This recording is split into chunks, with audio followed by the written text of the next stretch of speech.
Bien brossé par Messi.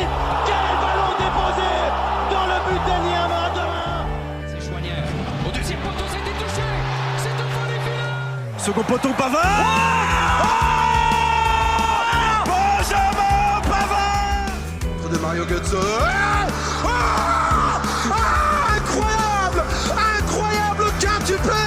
Robert Lewandowski pour un but d'anthologie. À droite, mais dans la gauche, une frappe, une deuxième, c'est stoppé. Et c'est 2-2. Jamais lâché ou lancé la serviette. Il y a une occasion exceptionnelle de la part de Meunier. Voilà la passe. Ils vont le faire. Ça va être le but.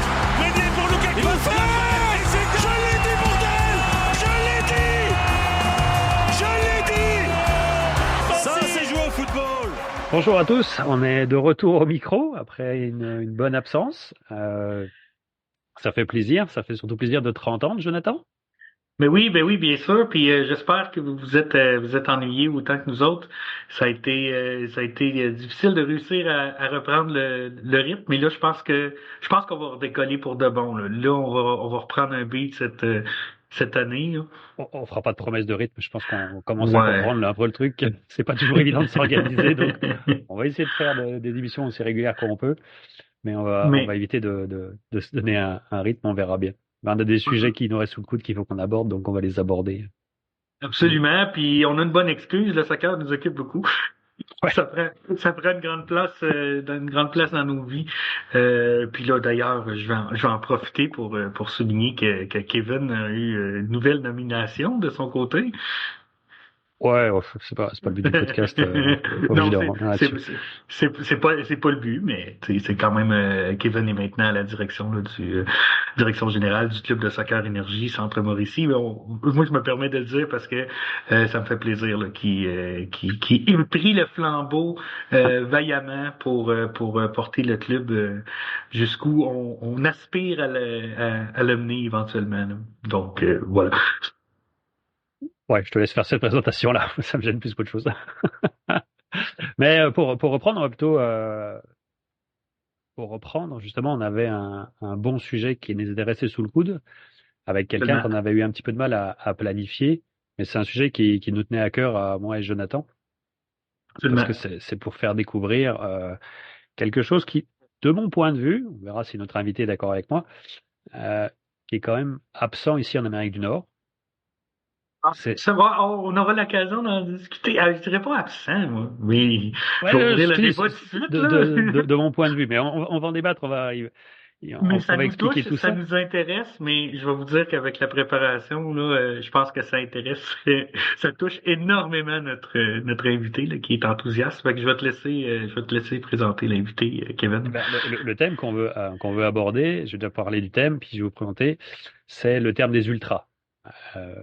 Les ultras dans un stade de foot, de soccer, et plutôt que ce soit juste Jonathan et moi qu'on parle comme ça avec nos impressions, on a eu l'opportunité de rencontrer cet un de nos amis qui est un vrai ultra de France. Alors il vit plus en France, il vit au Québec, mais vous allez découvrir que même s'il est plus en France, c'est pas possible de quitter un club d'ultra. On le reste à vie, et je pense qu'il va vous expliquer ça. Donc je vous présente Stéphane, qui est un ultra de France. Je vais te laisser dire ton club, mais qui vit au Québec. Salut Stéphane. Oui, salut Kevin, salut Jonathan, merci de votre invitation. Donc oui, je suis Stéphane, je suis français du sud de la France, de la Côte d'Azur. Et donc mon club de cœur, c'est Nice, le l'OGC Nice. Donc il y a un club de Ligue 1 qui a une très grande histoire parce que il est né en 1904. Donc c'est toute une histoire. C'est un club assez historique de Ligue 1. C'est ça, c'est un club historique. Et puis moi personnellement, je suis néo-québécois, mais depuis pratiquement 9 ans quand même. Et puis installé et bien intégré avec ma petite famille à Shawinigan même, où je n'ai jamais quitté le Shawinigan. Donc c'est vraiment notre ville de cœur. Donc voilà. Donc ça c'est pour la petite présentation très rapide. En fait, T'es un pour présenter. homme, Oui, t'es un, vas-y, je t'es te. un homme, t'es un homme fidèle, là, Stéphane. T'es resté longtemps. C'est T'es ça, encore fidèle à ton club, t'es encore fidèle à ta toujours. ville, t'es C'est encore ça. fidèle. Ah, c'est bon, Très c'est bon. attaché. Non, mais sincèrement, c'est exactement ça. Mais Très justement, impliqué. Et puis, pour compléter un petit peu la présentation, c'est la question qu'on pose un petit peu d'entrée oui. pour tous nos Oui, invités. oui. C'est pour que nos auditeurs puissent comprendre un petit peu, c'est quoi ton parcours dans le foot? J'ai utilisé le terme foot avec toi, Ah oui. les autres y traduiront soccer, mais ton parcours, On va t'es passer de tombé. l'un à l'autre. Ça me Ouais, dérange pas. ils ont commencé à avoir l'habitude.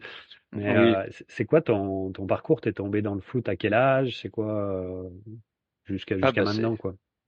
bah c'est comme beaucoup d'Européens très jeunes, parce qu'on commence, on a un petit ballon de foot dès tout petit. Et puis après, c'est rapidement commencé à jouer avec les amis dès l'âge de 4, 5 ans dans la rue. Donc ça, c'est la première étape, mais c'est presque le plus important. C'est parce que le ballon de foot, le ballon de soccer, ça fait partie de notre quotidien. Mais vraiment notre quotidien, on va avant l'école, après l'école, pendant l'école, on a un ballon de soccer dans les mains la plupart du temps. Et puis après, c'est intégrer le premier club de foot. Donc je peux vous donner les détails. Ça a été ça m'a beaucoup marqué. C'était mon voisin en face de ma maison qui était assez âgé. Et puis en fait, ce monsieur, il était bénévole dans un club de foot de la ville de Nice. Et puis un jour, il a dit à mon père, ben si tu veux, j'amène Stéphane à l'entraînement et puis il va voir si ça lui plaît ou pas. Donc c'est parti comme ça. J'avais 5 ans et demi, je crois, 6 ans. Et puis donc voilà, ça a été la première étape, ça a été ça, l'école de foot. Et puis après tous les clubs de jeunes, c'est là que j'ai commencé, comme tu disais, Jonathan. Je suis assez fidèle dans mes choix, donc j'ai jamais quitté mon club de foot de toute ma. Bah, c'est pas une carrière, c'est voilà un parcours de d'amateur. Donc j'ai découvert le soccer, donc ça de l'interne en jouant déjà dans un club, comme beaucoup de jeunes. Et puis ça s'est fait sur beaucoup d'années, puisque j'ai fait toutes les étapes d'enfants, jeunes, jusqu'aux adultes. Et puis à un moment donné, quand j'étais ado, j'ai pu être sélectionné au niveau régional. Et puis au final, il y a eu des sélections qui ont été faites par l'OGC Nice, donc le club phare de la région. Et à ce moment-là, c'est là que j'ai arrêté au niveau, on va dire, de mon parcours, qui aurait pu être plus long, parce qu'après, c'était une décision, moi, mon père, mon père m'a dit, bah là, si à un moment donné, tu intègres un club, un centre de formation, il y a à l'époque, là je parle des années 80, 80 début des années 90, c'était compliqué. C'est pas du tout comme maintenant où c'est très professionnalisé. Il y a l'école, les jeunes stagiaires et futurs professionnels ont quand même sont bien encadrés au niveau scolaire. Là, moi, c'était l'école ou le foot.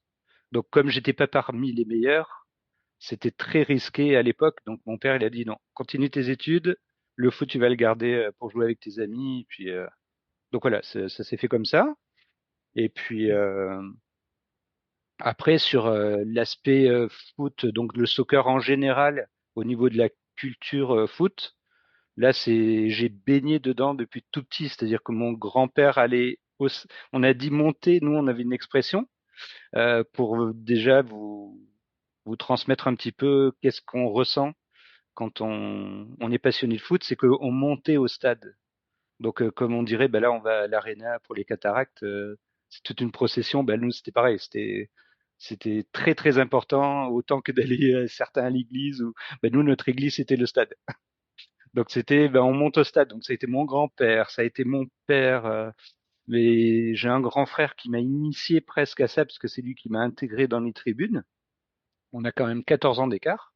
Et donc ça a commencé comme ça, aller avec mon grand frère, mon père, mon grand frère, avec mon petit frère, et après mes neveux. Et puis c'est très familial. Quand on y va à 6 ou 7, du cercle très restreint de la famille, sans compter les amis. Donc voilà, c'est ça. Ok. Donc Ça donne une bonne. Donc depuis tout petit, tu baignes dans le foot, dans le ah oui, soccer. vraiment, vraiment, ouais.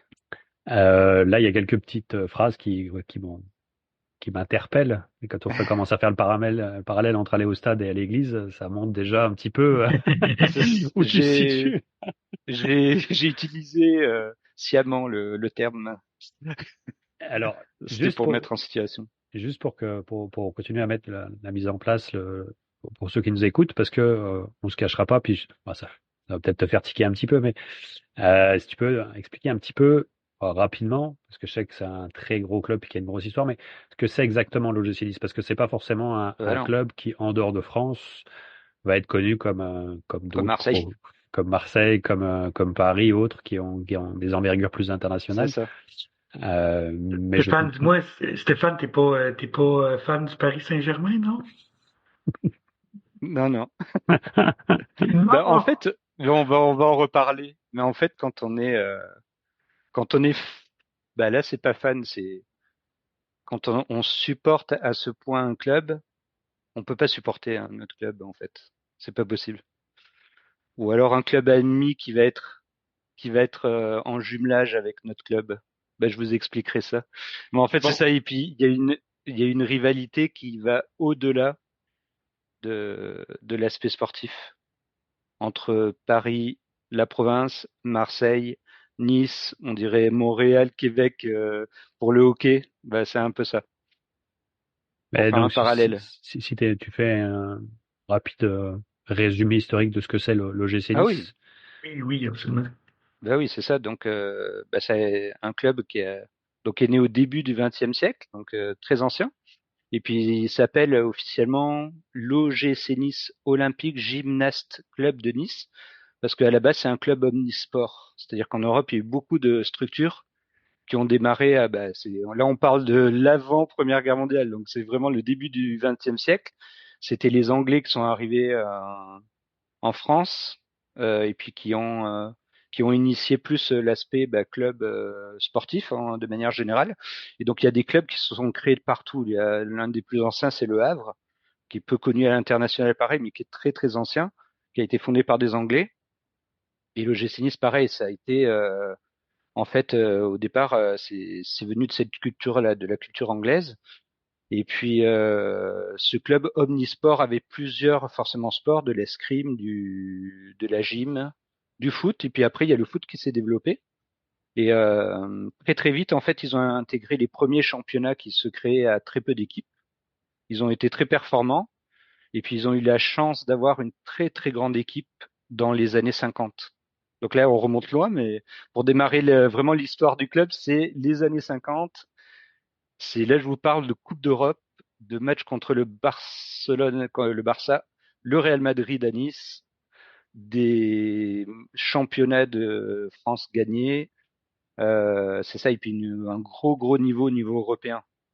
Et puis après cette période, et c'est les années 60 plus difficiles. Années 70, ça remonte. Et dans les années 70, c'est ce qui fait l'histoire de ce club. C'est en même temps qu'il y a eu Saint-Étienne, qui est un club vraiment historique en France. Bah, moins à l'international, pareil, mais très très fort parce que c'est pas un club des années 2000 ou 2010, 2020 où ça s'est développé à l'international avec le PSG, Marseille, le merchandising. Ça, c'était une autre époque. Et donc à cette époque, Saint-Étienne, c'était le gros club. Et moi, je m'appelle Stéphane parce que mon frère a dit à ma maman, mais le club là, c'est en France, c'est Saint-Étienne. Donc, mon petit frère, j'aimerais bien qu'il s'appelle Stéphane. Vous voyez, c'est à ce point quand même au niveau culture foot. Donc, c'est ça. Donc, moi, je suis né en 1974 et 1974, c'est Saint-Étienne. Et c'est le GC Nice aussi qui a de une grosse rivalité à ce niveau avec les années Platini et avec Nancy aussi. Donc ça, c'est vraiment dans la culture vraiment du foot de manière générale, c'est quand même assez important. Et après, moi, je suis arrivé à suivre le club dans ma jeunesse, donc les années 80. Et pour faire un lien avec notre thème de ce soir, et par rapport à la question sur l'histoire de l'OGC Nice, c'est à ce moment-là qu'en France, on commençait à se développer le phénomène ultra. Et donc, il a commencé à avoir vraiment des supporters, des groupes de supporters qui suivaient leur équipe. Et c'est là que le club a pris une autre dimension aussi à ce niveau. il était plus visible parce qu'il y avait toute une animation, une relation, ça on va en revenir, mais avec le club. Et ça a démarré dans les années, donc Marseille c'était 84, le premier club les Ouais. premiers ultras, Nice et Paris ça a été 85. On a été les 3 clubs pionniers en France par rapport à ça.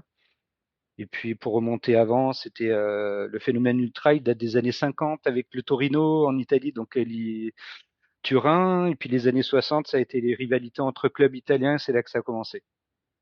Et pour faire un petit détail par rapport à Nice, Nice c'est une ville qui se situe à 20-25 km de la frontière italienne. Donc quand on prend la carte de la France, c'est à la pointe sud-est, ça fait une petite pointe. Et puis vous êtes en une demi-heure, vous êtes en Italie. Et donc ça, c'est très. On va en reparler. Quoi, moi, en tout cas, c'est obligatoire que je vais vous reparler d'Italie parce qu'il y a un très très très fort lien. Il y a une culture qui est plus italienne que française à Nice. Et ça y fait beaucoup parce que le phénomène ultra, il vient des Balkans à la base. Il vient de la Croatie, de la Hongrie. Après, ça c'est arrivé en Italie, c'est arrivé en France après. Donc c'est tout un lien, tout ça, tout est lié. Hey, je suis impressionné par le niveau d'histoire que tu dis.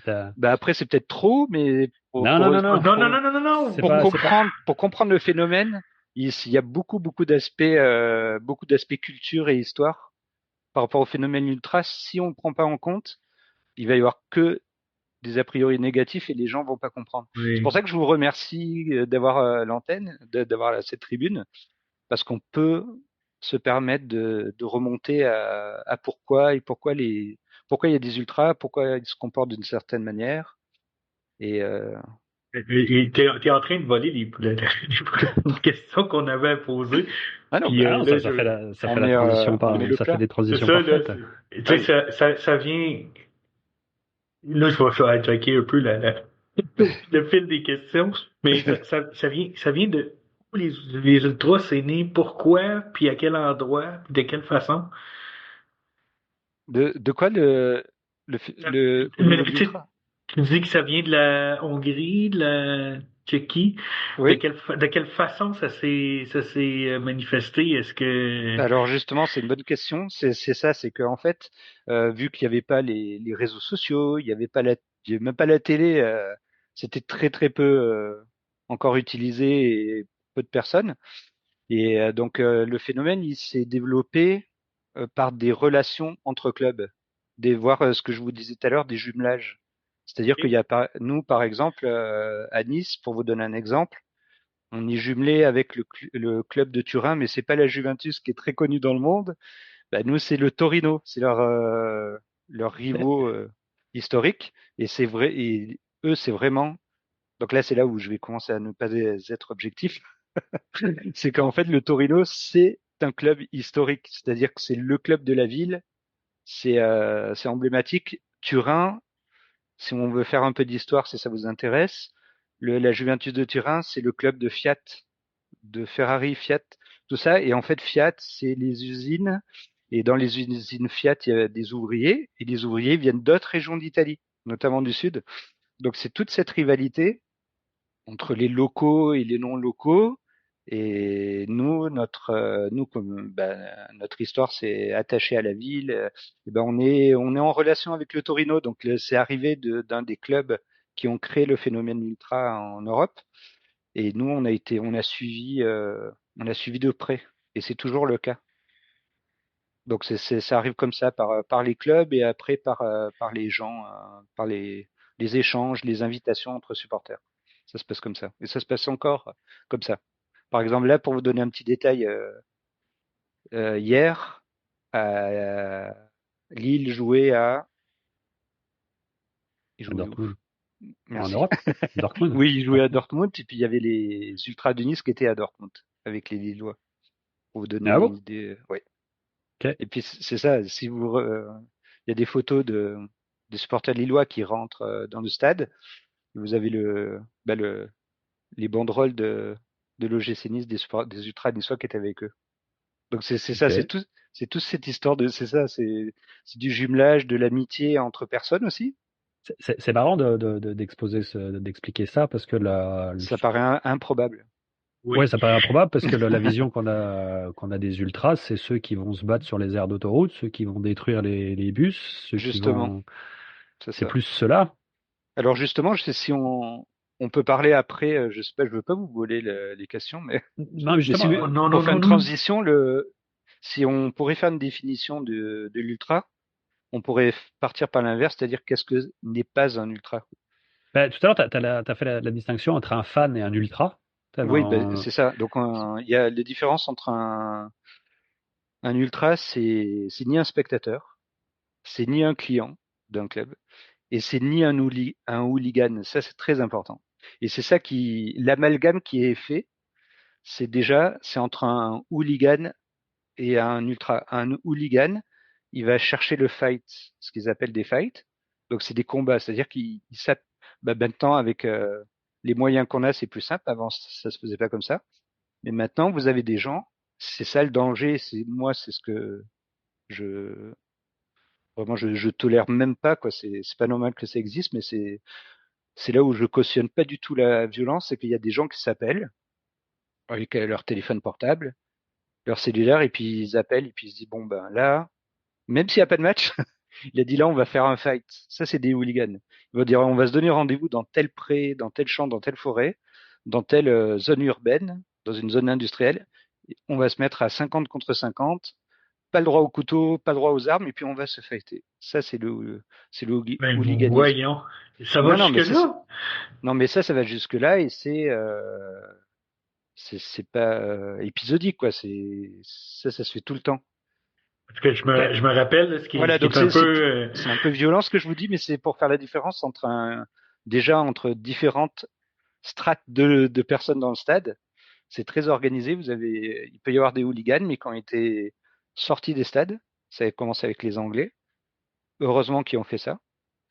Et puis après, il y a les ultras, il y a les spectateurs consommateurs.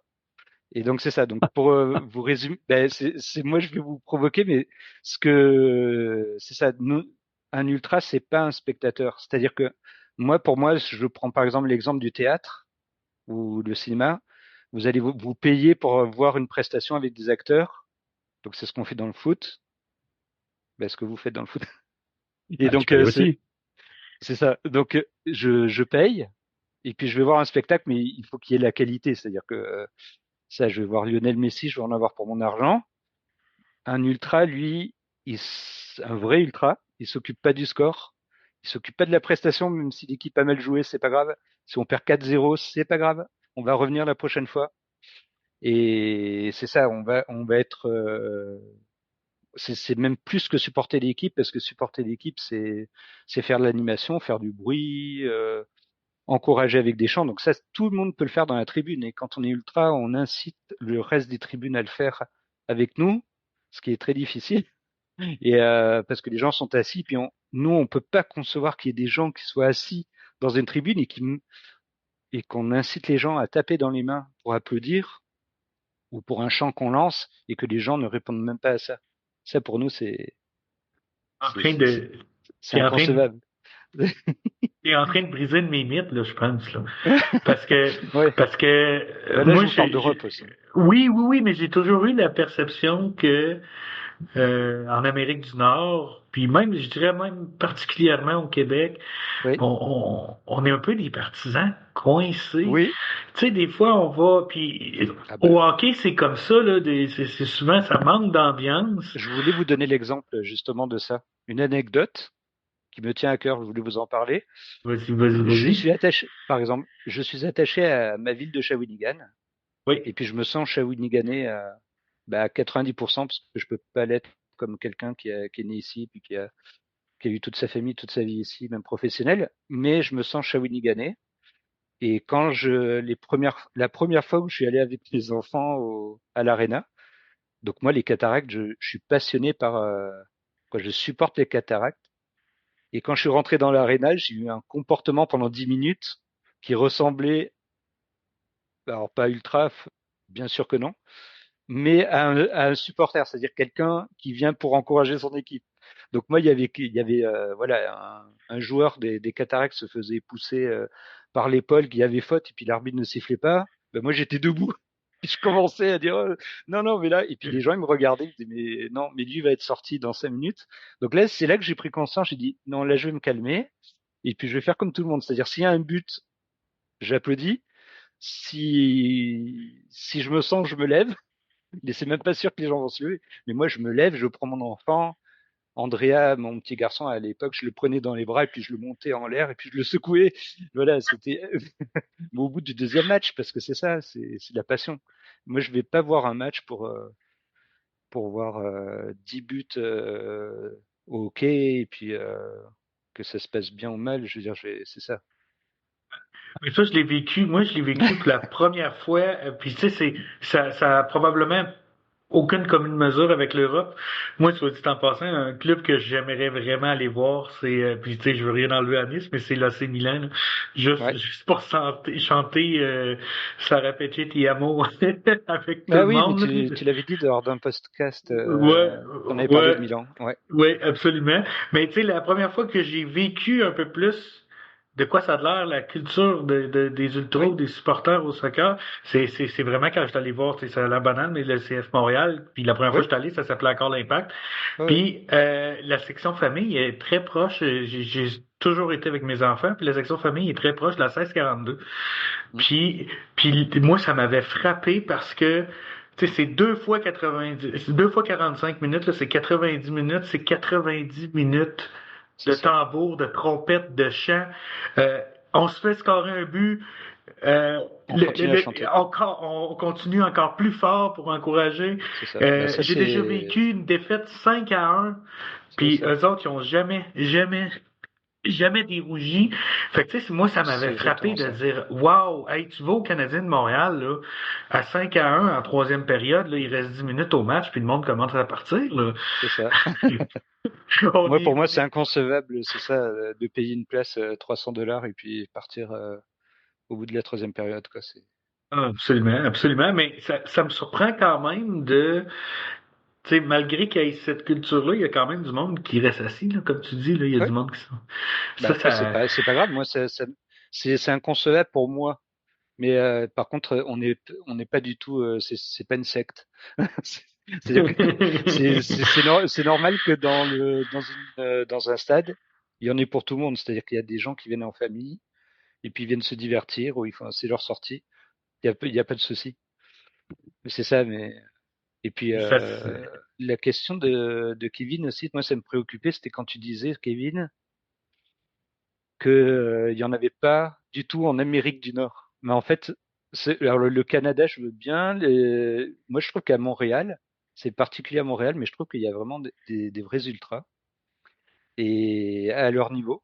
Mais c'est très très bien, je trouve. Et puis au niveau MLS, on en avait parlé une fois, entre deux avec Kevin, c'est que il y a le phénomène en MLS où il y a beaucoup de gens qui viennent des communautés hispaniques aux oui, États-Unis oui, et qui n'ont pas le même rapport au soccer qu'un autre Nord-Américain, culture hockey ou autre, ou foot ou basket. Et ça y fait beaucoup parce que je vois, moi je suis beaucoup moins que vous, mais je regarde un petit peu quand même des petits résumés de matchs de pas mal d'équipes en MLS.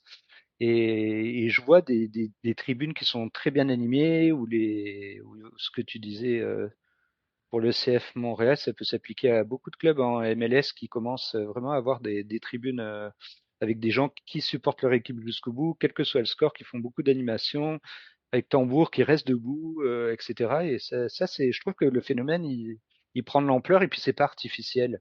C'est pas, euh, c'est pas un phénomène de mode. Je crois que vraiment ça commence à s'ancrer. Ça, c'est super important, je trouve. ouais. Mais il y a eu un incident à un moment donné avec le CF Montréal. Il y a deux groupes de supporters. Il y avait Ok, ceux qui s'appelaient avant les Ultras de Montréal, puis il y a la 1642. oui, Puis là, le groupe puis, tu sais, c'est vraiment deux sections réservées derrière les buts. Tu sais, oui, oui, oui. c'est quand même petit, mais tu sais, c'est quand même intéressant. Puis là, ben, il est arrivé une espèce d'histoire où ce que Il y a une petite guérilla entre le club et le groupe des Ultras. Et éventuellement, il y a eu un événement au stade du FC Toronto. Ah oui. Oui. Oui, Une je m'en souviens de ça. altercation entre Oui. deux groupes de supporters. Et là, ben, le CF Montréal en avait profité là, pour interdire un des deux groupes qui était celui-là.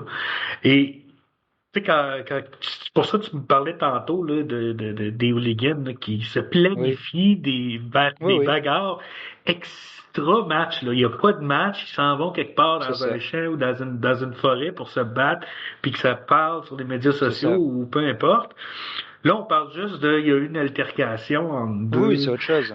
Puis le club a choisi de retirer un groupe de supporters Oui, carrément, de les bannir. C'est la différence de culture, de tolérance, c'est comme immense. c'est Puis ça. de l'autre côté, moi, ce qui me plaît dans ton discours, puis ce qui me plaît aussi, puis moi je le vois avec beaucoup plus. Ben, je connais pas l'autre groupe, là, mais la 1642, ça transparaît là. Oui, Il y a oui. il y a quelque chose de bon enfant là-dedans. Là. Il y a quelque chose de, hey, on est là pour triper, on est là, puis tu sais, on va vibrer avec notre équipe, qu'on perd, qu'on gagne, qu'on ait une saison de chenoute ou pas. Et ça pour vrai, je trouve ça vraiment, vraiment plaisant à voir. Puis moi, à chaque fois que j'y vais, c'est quasiment, ça fait partie de l'équipe. Là, je vais pas juste voir le CF Montréal, je vais voir le CF Montréal dans une section à côté de la 1642. Là. C'est ça. Puis je le sais, tu sais, puis Ça moi, change tout. moi, je suis celui qui essaye d'embarquer, puis qu'à un moment donné, il finit par se dégonfler parce qu'il y a personne qui me suit, là. C'est ça. Ça, c'est un peu Ah de non, je moi, là, connais mais ça. tu sais, Ouais, ouais. mais c'est quelque chose. Pour ça, je te posais la question, c'est qu'est-ce qu'on fait quand on veut faire embarquer les gens? Parce que moi, c'est quelque chose que j'aimerais qu'on amène tranquillement. Tu sais, peut-être pas qu'on devienne toutes des ultras, mais tu sais, au moins Bah, qu'on qui est de sorte l'ambiance. Ouais. qu'il y ait de l'ambiance, qu'on sorte un petit peu du clientélisme, là, qu'on soit un petit peu plus supporter, là. Alors là, c'est Euh, vraiment le terme, c'est le bon. C'est parce que quand je parlais de qu'est-ce que n'est pas un ultra, c'est pas un client. C'est-à-dire que en fait, là, bah, surtout maintenant avec le foot et le sport business en général, c'est-à-dire qu'avant tout, on veut attirer un consommateur. Donc le consommateur, qu'est-ce qu'il ouais. fait? Il achète sa place, il va s'acheter une bouteille, un verre bah, alcool ou pas, mais en tout cas, il va s'acheter La bière, des il articles va consommer. Il promotionnels. va Oui. consommer dans le lieu qui est un stade. Et alors que l'ultra, bah, en Europe, en tout cas, bah, moi, ce que j'ai vécu, c'était l'inverse.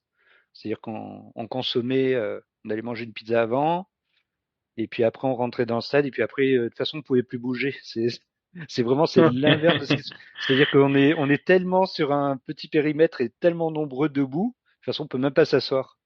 Il fallait prendre sa place pour à la mi-temps rester assis 10 minutes. Mais c'est ça, c'est presque un effort sportif d'être ultra, mais vraiment pour de vrai. C'est vous restez avant, après le match, debout, à sauter, à chanter, à crier, et c'est ça. Et vous avez pas le temps d'aller vous prendre un petit café à la mi-temps. Et puis c'est ça. Donc là, nous, moi, j'ai vécu. Bah, si je peux apporter justement un témoignage qui peut être intéressant pour voir l'évolution du foot en général, du soccer, du sport en général d'ailleurs, c'est que moi j'ai oublié de le mentionner quand Kevin m'a posé la question sur l'historique du club, c'est que le club, au niveau infrastructure, moi ce que j'ai connu, c'est un stade très très vieux, c'est-à-dire qui est daté des années 1910, 1920. Je sais pas si vous vous rendez compte, mais c'est assez catastrophique Oui. et qui a été amélioré avec des tribunes additionnelles.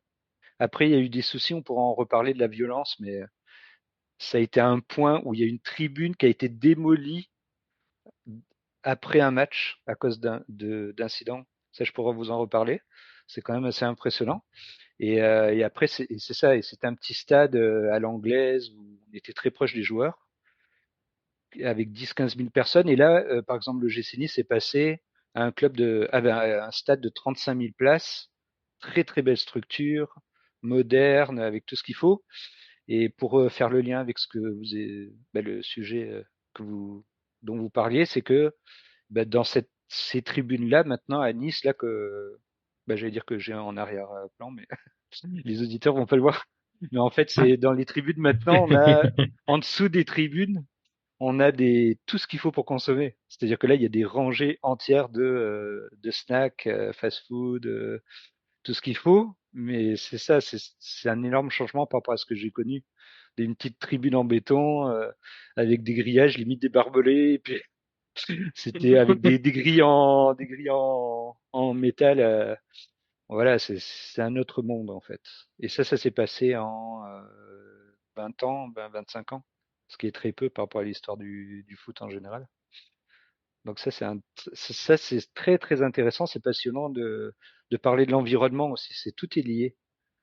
C'est-à-dire que là, on côtoie aussi des gens qui sont juste là, des consommateurs, ce qui est pas gênant, mais c'est ça, faut Bon, distinguer des choses. on sent quand même la distinction que tu fais entre Oui, mais la c'est pas. simple personne qui vient au stade, Oui, qui à tes yeux Oui, est un oui, oui. consommateur, oui. Bah, et faut pas être toi et uniquement. les ultras. Voilà, moi si j'ai. Bah, après, c'est pas négatif, mais si j'aurais un reproche à faire, c'est quelqu'un qui n'est que consommateur, par exemple. Ah oui, C'est ce que tu disais, Jonathan. C'est-à-dire que oui. toi, tu vas consommer, tu vas aller au stade, tu vas quand même te prendre tes petites boissons, je pense. Mais tu m'as dit que tu te rapprochais pour avoir de l'ambiance, voire tu vas même toi-même essayer de lancer une petite ambiance dans le petit coin de tribune où tu es. Donc ça, c'est un énorme effort, je trouve, par rapport à des gens qui s'assoient. Il y en a, je suis allé voir un match de baseball aux États-Unis. Oh Les, my God, là, t'es allé dans le pire du pire, là. Ouais, donc j'allais. Non, mais c'est pour ça, pour vous donner l'exemple extrême, c'est qu'aux États-Unis, c'était la première fois que je rentrais dans un stade. En plus, c'était un beau stade à San Diego, 80 000 places. Et en fait, les gens, ils ne regardaient pas le match. La plupart, ils allaient dans la tribune pour aller voir le match de foot américain. À l'époque, il y avait encore une équipe des Chargers de San Diego. Ils allaient voir le match à la télé, au snack de la tribune. Ils regardaient même pas le baseball. Ah Je dis, ouais. mais je dis, mais qu'est-ce que c'est que ça? Et puis, mais pour moi, qui venait d'Europe, mais c'était fou, quoi. Je dis, mais qu'est-ce Ouais. qu'ils font, ces gens? Pourquoi ils sont pas devant leur télé, leur canapé, ils regardent pas le match? C'était, c'était étrange, quoi. Pour moi, j'étais dans un autre univers, un autre monde. Et c'est ça. Ça, c'est ça le choc des cultures, on va dire. Définitivement, définitivement. Ah oui. Mais- Et Oui, j'en ai vas-y, des toi. anecdotes ah, comme vas-y, ça, j'en j'adore, ai. vas-y, j'adore. En fait, là, t'en as laissé une, là, une anecdote, là, l'histoire de la tribune brisée, là, détruite. Je pense Bon, que c'est on le mot pourra que en revenir. Ben, Mais ce que je voulais juste expliquer, quand je disais qu'il n'y avait pas d'ultra en Amérique du Nord, non, mais oui. ok, je comprends ce que tu expliques pour mettre de l'ambiance. Je comprends la distinction que tu fais par rapport à un simple spectateur, consommateur, pour reprendre tes mots. Mais il y a, il y a un point pour l'instant que je pense que tu n'as pas abordé plus que ça, La c'est le violence. sentiment d'appartenance au club. Ah, oui. Oh, Je pense Oui. que la différence, elle est peut-être là entre l'Amérique du Nord oui. et puis l'Europe. Pour l'instant, je te connais, tu es très sage comme tu expliques. Alors, juste pour les auditeurs qui n'ont pas la caméra, faut pas imaginer Stéphane aussi en espèce d'hooligan tatoué que Pas ce soit. du tout. C'est un papa tout à fait normal, Père de famille, père de famille, bien sage et compagnie. Il y a pas de trouble là-dessus, mais il y a quand même un ultra à mes yeux, et je suis pas un ultra, je suis pas assez connaisseur, donc tu me reprendras si je m'égare. Mais il y a un attachement plus que profond au club oui, de l'OGC Nice. c'est vrai. Au point que je pense que pour certains, peut-être pour toi, tu me diras, l'OGC Nice, le cœur de l'OGC Nice, c'est vous, les ultras. Ouais, je vois où tu veux en venir. Ça, c'est quelque chose qu'on voit pas en Amérique du Nord non plus. Non, Parce que c'est l'attachement, il est viscéral, c'est-à-dire que on est plus que supporter. En fait, on fait comme partie d'une famille où on se sent une famille. Et en fait, déjà, on peut pas changer de club, c'est culturel. C'est-à-dire que si un jour je vais habiter dans une autre ville de France, je vais continuer à supporter Nice. Pourtant, là, je viens à Shawinigan, ben, je vais supporter Qatar, mais ça n'a rien à voir. Mais je veux dire, en Europe, c'est ça, c'est un attachement, c'est viscéral.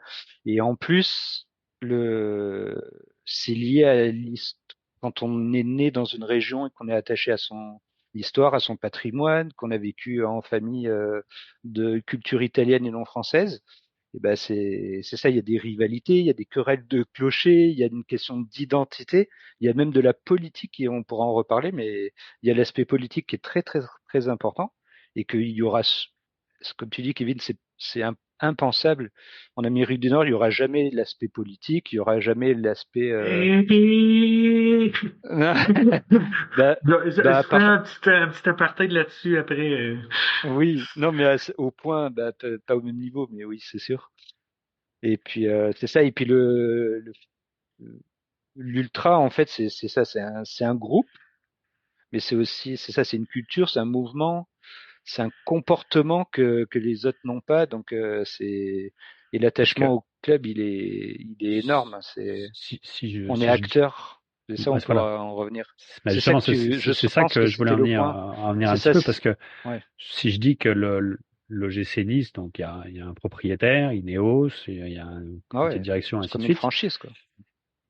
Je n'irai pas jusqu'à comme une franchise, mais au moins Non. il y a une direction, il y a des gens qui prennent des décisions, qui dirigent, qui gouvernent Oui, ce club-là. Maintenant, je pense, sans me tromper, me dire que la voix des ultras est écoutée et elle pèse. Les oui, oui, ultras de Montréal ne pèseront jamais dans non. les choix du CF Montréal. Si la franchise se Hmm. sauve, il y a beau avoir un club d'ultra qui est passionné, qui met beaucoup d'ambiance, il sera jamais consulté. Le jour où l'OGC Nice voudrait partir ou que ce soit, c'est possible que ça fasse plus qu'une tribune cassée. C'est ça. Et ça, ouais, déjà, je confirme. Et en plus, ça a existé. C'est-à-dire que dans l'histoire du club, ben, je prends mon club parce que je le connais, Ouais, mais je vas-y. pourrais donner d'autres exemples. Mais par exemple, dans l'histoire de notre club, ça s'est passé. C'est-à-dire que dans les années 90, j'ai plus l'année, ben, en fait, il y est arrivé un investisseur, et puis il a dit, ben, nous, on va faire le club de la Côte d'Azur. Et donc la Côte d'Azur, ça correspondrait à une sorte de région, on dirait, ben, Ouais. voilà, la Mauricie, on va faire un club de la Mauricie. Et mais par exemple, les Cataractes, ça va plus être le club des Cataractes de Shawinigan, ça va être le club de des Cataractes de la Mauricie. Mais nous, à ce point-là, en étant attachés autant, bah, je vous dis, c'est à l'échelle d'un esprit de clocher de village. C'est-à-dire que nous, c'est le club de Nice, c'est pas le club d'à côté, de la ville d'à côté qui est à 5 kilomètres. C'est pas possible. Ils avaient prévu de faire un jumelage, donc fusionner les Nice et un grand club. Je vais pas dire que c'est un grand club parce que je suis pas objectif. Justement, c'est un petit club, le club de Cannes que toi tu connais, Kevin. Ouais, ouais. Voilà, et Cannes à une certaine époque avec Luis Fernandez et tout, c'était plus gros que ça, mais bon, c'est ridicule. Et donc c'était à ce point ridicule qu'ils voulaient fusionner les deux, mais nous on se battait entre nous, pas physiquement, physiquement, mais il y avait tellement de rivalité que c'est pas possible. C'est pas possible. Donc il y a eu ça. Donc là ça s'est pas fait grâce au fait qu'il y ait des ultras. Et puis prendre quelque chose d'extérieur au club, bah là, Kevin, là tu vas forcément euh, acquiescer. C'est l'Olympique de Marseille, je veux dire les supporters, c'est pas même les supporters, les groupes ultras ont tellement de liens avec le club que il y a des choses que le club ne peut pas faire. Ou alors D'accord. s'ils font, ben c'était il y a combien, il y a pas très longtemps où ils ont mis le feu, ça peut se voir en Amérique du Nord, ils sont allés mettre le feu au centre de formation du club. Ouais. Ouais. Donc ils ont essayé de brûler les infrastructures, quoi. Je sais pas si on s'en rend compte, mais là on parle de choses quand même qui sont graves. J'ai l'image aussi d'un club, là, vous allez pouvoir me replacer, c'est Oui, lequel? Je crois que c'est un club anglais, mais à chaque fin de match, les joueurs se présentent toujours devant l'espace qui est réservé aux ultras. Puis là, ben, ces temps-ci, euh, l'équipe ne va pas bien. Puis là, le chant qui leur chante, c'est You're not special, we're losing all weeks. Tu sais, dans le fond, vous êtes pas spécial, on perd tout le temps. Vous êtes pas spécial, on perd tout le temps. Tu sais, ouais, fait que c'est ça. Fait que là, tu vois les joueurs qui s'alignent devant des ultras. c'est ça. Et pour se faire chanter, ben, vous êtes pas bons, guys. Tu sais, Ouais, je sais, c'est presque de l'humiliation, ouais. oui, oui, c'est presque de l'humiliation. Bah, c'est Puis, tu sais, ça. c'est des joueurs je me souviens plus c'est quel club, là. C'est un club Ouais, qui je est, sais pas, d'après moi, mais est connu, là. Mais, tu sais, moi, quand j'ai vu cette image-là, là, ça m'a frappé. Tu sais, il me semble que je verrais pas, le Canadien de Montréal se non, présenter devant ses partisans pour se faire huer, tu sais. Ça a non, déjà arrivé que le Canadien s'est fait tuer, mais, tu sais, c'est pas, ouais, c'est pas formalisé comme ça. c'était pas formalisé comme ça. Puis tu sais, si je peux faire un retour là, sur tantôt la politique, moi,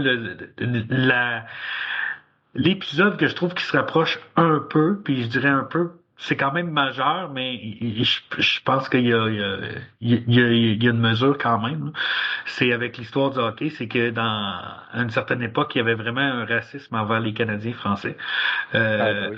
Au point que, ben, tu sais, c'était même au Forum de Montréal à l'époque, là, il y avait des barricades avec des sections pour le petit peuple qui était généralement francophone, puis des sections réservées pour les gens plus riches.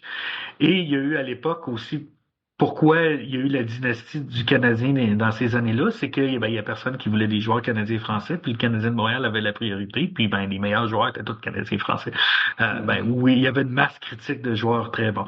Puis il y a eu l'histoire avec Maurice Richard, où ce que ben éventuellement il s'est fait retenir par un arbitre pendant qu'il se faisait frapper, il s'est reviré de bord, il a frappé l'arbitre. Puis là, ben, ça a été des journées d'émeute. Il a fallu Ah que oui, je connais pas tout finalement, ça, moi. ouais, J'apprends ça, c'est intéressant. mais c'est pour ça que quand tu dis qu'il n'y avait pas d'aspect politique, Non. parce que cet événement-là, après, tu sais, il y a eu les excuses de Maurice Richard, mais il y a eu comme, ça l'a éveillé quelque chose Mhm. chez les Québécois, et cet événement-là, aujourd'hui, on l'attribue comme étant un des événements qui a favorisé la montée du souverainisme au Québec. Oui. Parce que c'est pas longtemps après, il y a eu un paquet d'événements qui, après Mhm. ça, était un crescendo jusqu'au premier référendum. Ok. Mais ça l'a éveillé comment je pourrais dire ça, donc, le besoin d'affirmation. Et c'est là, après ça aussi, qu'il y a eu la Révolution tranquille et tout ça, là. Il y en Mhm. a même qui vont jusqu'à dire que les événements avec Maurice Richard sont l'événement qui a déclenché la Révolution tranquille. Ça va Ok. jusque-là. Fait que, tu sais, Ah oui.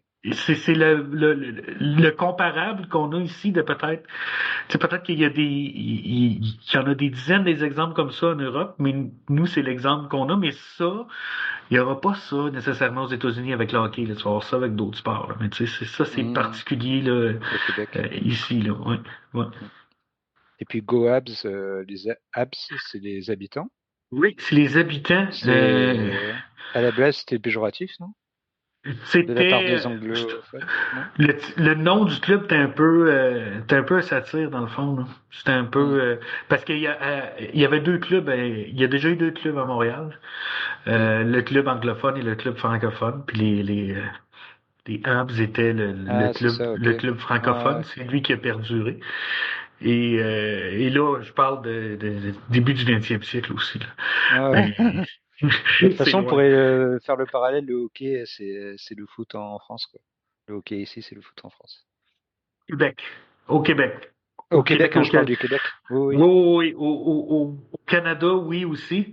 Pas aux États-Unis. Non, non. C'est pas Ouais, de la côte est américaine un peu, là, mais pas. ouais, c'est toujours dans Mais beaucoup on de a. domaines, c'est comme ça.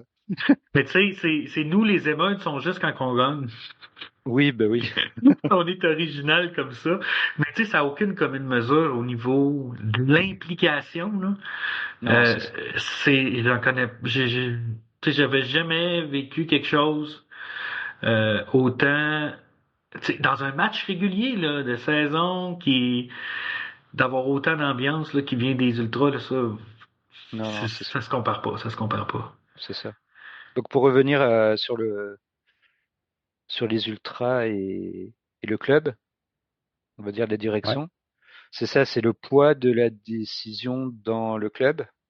Il peut y avoir vraiment, moi je l'ai vécu à l'époque de toute façon, c'était, ben moi je parle de l'époque parce que j'ai démarré ça j'étais dans les années 80-90 et puis là c'était pas pareil parce qu'il y avait beaucoup moins de distance. Bah déjà je vous parlais du stade qui était petit. Il y avait beaucoup moins de distance entre une instance dirigeante et puis les gens. Donc maintenant, c'est tout très. Il y a beaucoup de gens autour, beaucoup de sécurité. C'est très formel. On rentre, il y a la télé. Mais nous, à l'époque, par exemple, on était mécontents. On sortait de notre tribune après le match. On faisait le tour de la tribune. On rentrait dans la tribune, ce qu'ils appellent entre guillemets la tribune présidentielle, c'est-à-dire la grande tribune principale. Et puis il y avait le côté présidentiel, c'est-à-dire un rectangle avec tous les VIP, on va dire. Et puis on y allait, et puis on allait discuter avec le président et lui dire, lui donner notre mécontentement. Et puis il n'y avait pas de réunion. Maintenant, ils font des réunions avec le préfet, les supporters, le club, le machin. Donc ça, c'est très. Maintenant, ça existe ça. Et Ouais, c'est pour canaliser la violence aussi. C'est très voilà, très bien. c'est ce que j'allais dire. Il y a quand même une partie, c'est dû à la violence, qu'il a fallu se formaliser et faire ce genre de Ça. choses. Mais à une époque, on faisait le tour et puis pareil. Si on était mécontent des joueurs, ils étaient à quelques mètres de nous. Et puis ce que tu disais tout à l'heure, te donner Jonathan là l'exemple anglais, bah nous on humilie, c'est presque, j'ai pas honte, mais on humiliait la personne quoi. On lui faisait comprendre que là, si tu continues à jouer comme ça, un soir on va te revoir, je sais pas où, en boîte de nuit ou dans un restaurant, et puis tu vas passer un mauvais quart d'heure quoi. Il faudrait que tu te bouges là, c'est ton club. Et si tu veux respecter les gens, le club et les couleurs, ben il faut que tu te bouges. Mais c'était limite de la, comment on Du dit, harcèlement. ouais, Ouais, c'est du harcèlement. pas de la rendu là. provocation, ouais, non, Oh, là, c'est du harcèlement. oui, ça serait, là, J'ose pas dire le mot, mais ça ressemble à ça quand même. Non, non, c'est ça. Hey, mais c'était pour, je donne des exemples, exprès, je donne des exemples, comment, assez Eh, forts pour qu'on comprenne, parce que sinon ça sert à rien. Mais mais- là, je vous donne que des exemples extrêmes, hein, on fait pas ça toute la journée, hein. non, Il y non, mais a notre régie imaginaire là, qui me dit que le club en question a été identifié, c'est l'Arsenal. Ouais, ok, Mon Dieu, c'est ok. arrivé, j'ai Ben levé oui, ma main et puis c'est ça, ouais, c'est compréhensible. C'est pareil, c'est Ouais. un club mais historique avec des gens.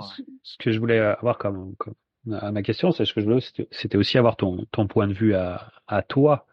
Est-ce que tu pars du principe, parce que là t'expliques que vous alliez sermonner les joueurs entre guillemets, on va rester poli, mais est-ce que tu pars du principe ou est-ce que tu es d'accord avec ça sur le fait que finalement le club, je vais ouvrir les guillemets, il appartient aux ultras ou Non, non, non? je pense que c'est véhiculé par les médias qui ont, qui ont peur du phénomène ultra parce que vu qu'il y a de la violence, ça faut pas s'en cacher.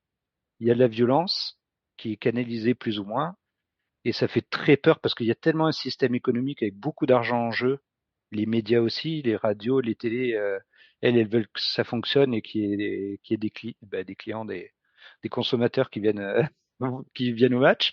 Donc ils vont dire, ben non, ben là c'est dangereux, là il y a les ultras, ils pensent que le club les appartient et puis ils font faire n'importe quoi aux dirigeants. Mais ça, non, je pense pas. Après moi je suis loin maintenant, donc je peux pas te parler de là en 2025 comment ça se passe. Mais d'après ce que je sais, parce que j'ai toujours des liens au quotidien avec des gens qui sont dans le groupe, ma famille au complet. Ouais. Donc, donc ils sont, voilà, ils ont des infos de l'intérieur et puis non, non, c'est pas du tout. C'est, c'est plus que les clubs ont fait un effort de prendre en compte qu'il y avait des groupes de supporters qui avaient des choses à dire. Après, ça peut paraître aberrant parce que ils apportent pas d'argent, ils sont pas actionnaires du club. Je dirais, normalement, tu dis rien, quoi, t'as rien à dire. Mais ils sont obligés de le prendre en compte parce que sinon, ils vont se retrouver avec une sorte de franchise, une marque, et puis la marque ben, peut partir de la ville du coup, puisque c'est qu'une marque, et puis c'est Oui, qu'une franchise qui peut se déplacer, oui. mais ils vont perdre tous les gens qui suivent le club depuis toujours. Donc ça, je pense que dans le foot, en Europe, bah, je sais qu'à Nice, c'est sûr, ça pourra jamais arriver ça. Donc De se déplacer, tu veux dire que Oui, c'est ça vraiment le club devienne une simple marque et puis que on prenne pas en compte la culture locale, les interlocuteurs, les supporters de club. Il y a un club de supporters aussi qui a beaucoup plus de pouvoir que les ultras dans tous les clubs, je pense. En tout cas, à Nice, il y a une association, on dirait une structure Ok, à but non lucratif qui s'appelle le club des supporters. ok, Et lui, mais ça n'a rien à voir avec les ultras. non, rien à voir. Et eux, Ok. ils organisent aussi des déplacements. Ils sont beaucoup plus en lien avec le club et eux, ils ont des échanges avec le club, avec les dirigeants. Ah, ok, je pensais quand même que le groupe d'ultra avait un peu plus de. Je savais pas qu'il y avait les ultras et le club de supporters Là, à par Nice. exemple, pour vous donner un exemple, on a, par exemple, là, le club de Nice, là, les ultras en ce moment, ils vont pas au stade. C'est-à-dire qu'à un moment donné, il y a eu une interdiction, il y a pas longtemps, il y a quelques semaines. Donc ça, c'est la ligue qui a décidé de fermer une tribune. Kevin, tu connais ça, il y en a beaucoup, tu le vois beaucoup en Ouais. France, malheureusement des tribunes fermées. Et donc là maintenant, c'est des supporters qui ont dit bah nous on vient plus. Et puis il y a eu là, j'en parlais avec mon petit frère il y a une heure avant qu'on commence notre émission. J'ai échangé avec mon petit frère qui m'a dit bah là ils sont en train de discuter les ultras avec le club pour réintégrer, au moins que les ultras soient réintégrés dans une autre tribune et puis qu'on puisse aller au match parce que là en ce moment, bah là ils ont dit bah vous fermez les tribunes, on vient plus. Et puis ils sont abonnés en plus, donc ils ont un abonnement à une place. C'est le club qui a fermé la tribune ou c'est les supporters qui Bah, font. là maintenant c'est des supporters qui n'y vont plus, donc ils boycottent. Donc il n'y a Ok. plus pour jusqu'à nouvel ordre. Et c'est ça, ça peut en venir là. Donc donc c'est ça. Donc là ils boycottent, Ça donc il va n'y a plus loin, d'ambiance. là. Oui oui, ils ont dit bah là il n'y a plus d'ambiance. Donc là vous vous débrouillez, ben le stade bah, ça va être ça va être il y aura plus d'ambiance du tout quoi. C'est ridicule. Et donc il y a des Oh, guerres aussi entre les clubs de supporters comme à Marseille et puis les instances, mais ça peut aller loin, hein. C'est Donc on en revient quand même que les ultras ou club du supporter a un ouais, c'est ça, poids assez important dans la c'est pas un gestion du pouvoir, club. ouais, bah ils ont un pouvoir de pression.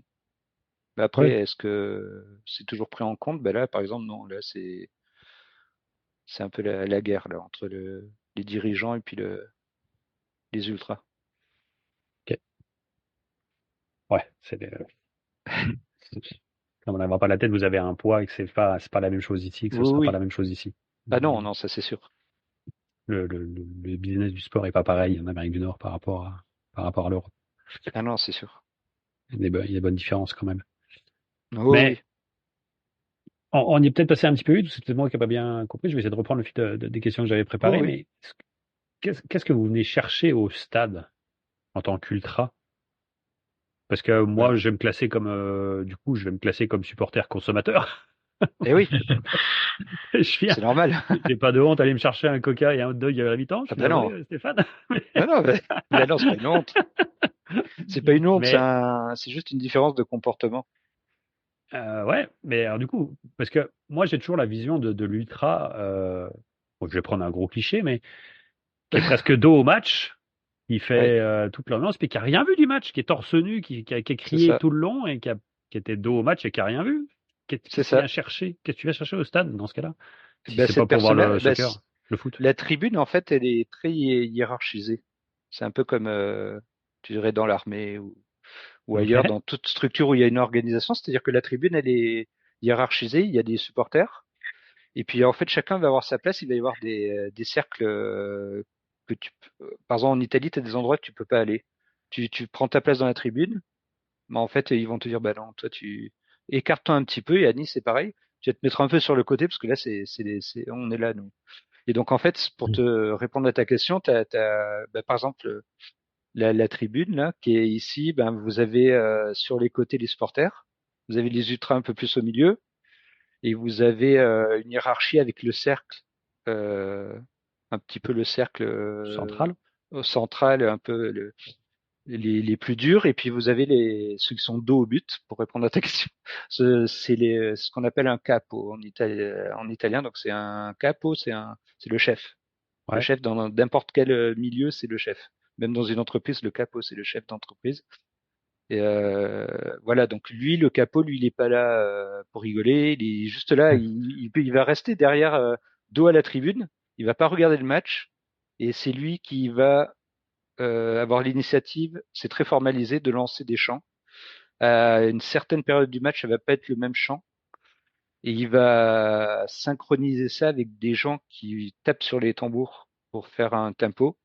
Mais ça, c'est des rituels. C'est-à-dire, c'est pour ça que je parlais de l'église tout à l'heure. C'est-à-dire que nous, on y va, je peux même pas te répondre. Je dis, pourquoi je vais au match, mais pourquoi j'irai pas? C'est comme quelqu'un qui va à l'église tous les dimanches. Il va te dire, mais non, mais moi, je vais à l'église, quoi. Il sait même plus pourquoi il va à l'église. Il va prier, mais moi, je vais prier, je vais prier pour voir mon équipe, quoi. Je ne veux même pas voir gagner mon équipe. Je vais au stade. C'est particulier quand même comme concept. Juste peut-être pour expliquer l'ampleur de ce qu'on voit là Oui. sur l'image de l'arrière-plan, Stéphane. Ouais. Tu sais, dans le fond, il y a à peu près un tiers au centre qui est complètement occupé par un immense drapeau, qui est le logo lui, il est du tout club. petit. Mais, ouais. Bon, il est tout petit. Bon, mettons qu'il prend quand même un tiers de la section. Puis, tu sais, il y a personne assis là, c'est que c'est un tiers de la section qui est vraiment un peu, entre guillemets, cannibalisé. Et, tu sais, tu dis les supporters sont sur les côtés, mais pour vrai, tout le monde est habillé pareil, tout le monde a des drapeaux, tout le monde est en train de festoyer, puis je veux dire, c'est assez incroyable. Là. Puis on voit juste la nuance avec la partie en bas où ce que la moitié des sièges sont vides, puis il y a des gens assis, puis c'est les ultras sont en haut. Et les gens en bas sont habillés sombres, sobres, il n'y a pas de l'air de se passer grand chose, puis là en haut c'est phénoménal là, c'est rien, c'est juste des petits drapeaux, mais après ça peut être on fait des thèmes aussi, donc les tribunes elles sont à thème. Quelquefois on est par exemple à Nice, c'est comme à Rio, il y a le carnaval de Rio, le carnaval de Nice il est aussi connu dans le monde. Période du carnaval en février, on amène tout ce qui est festif, et puis il y a beaucoup de couleurs.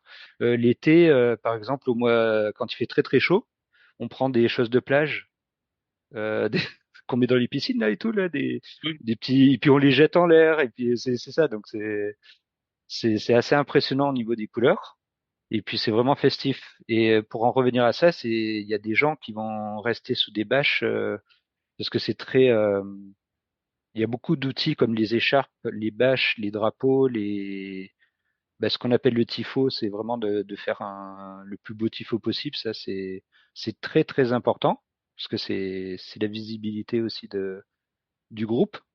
Et donc c'est ça, il y a des gens qui sont dos à la tribune, et puis que s'il y a vraiment une action dangereuse, il va se tourner pour regarder un peu ce qui se passe.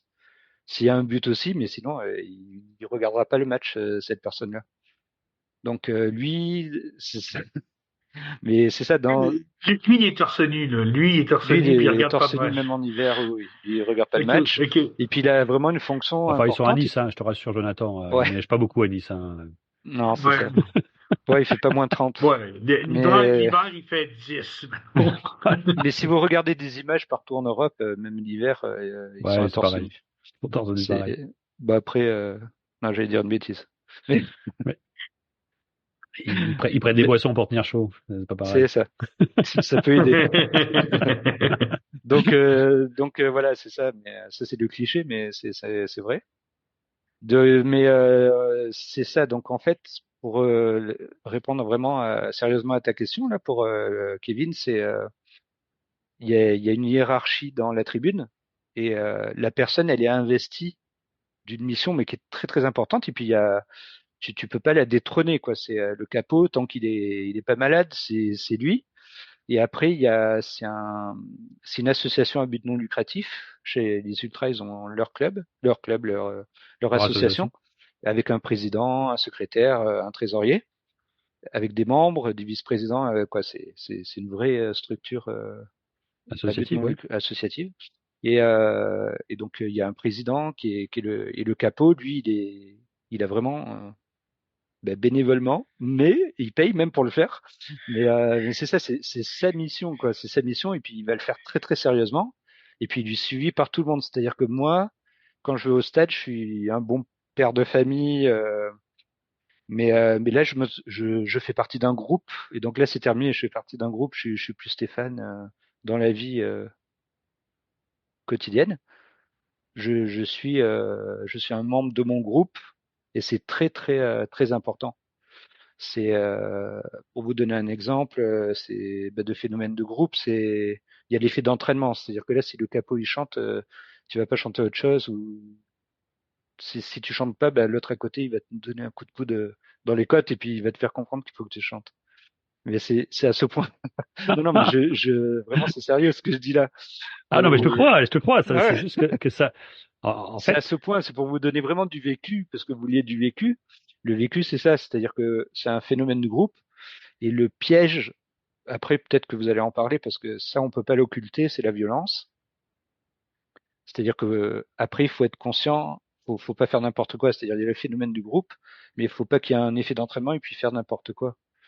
C'est-à-dire que moi, j'ai jamais participé à des choses violentes de mon propre gré, de mon plein gré. Quand c'est Non, mais c'est sérieux ce que je dis. En fait c'est quand il y a eu de la violence, c'était parce que je me protégeais, et c'était de la survie.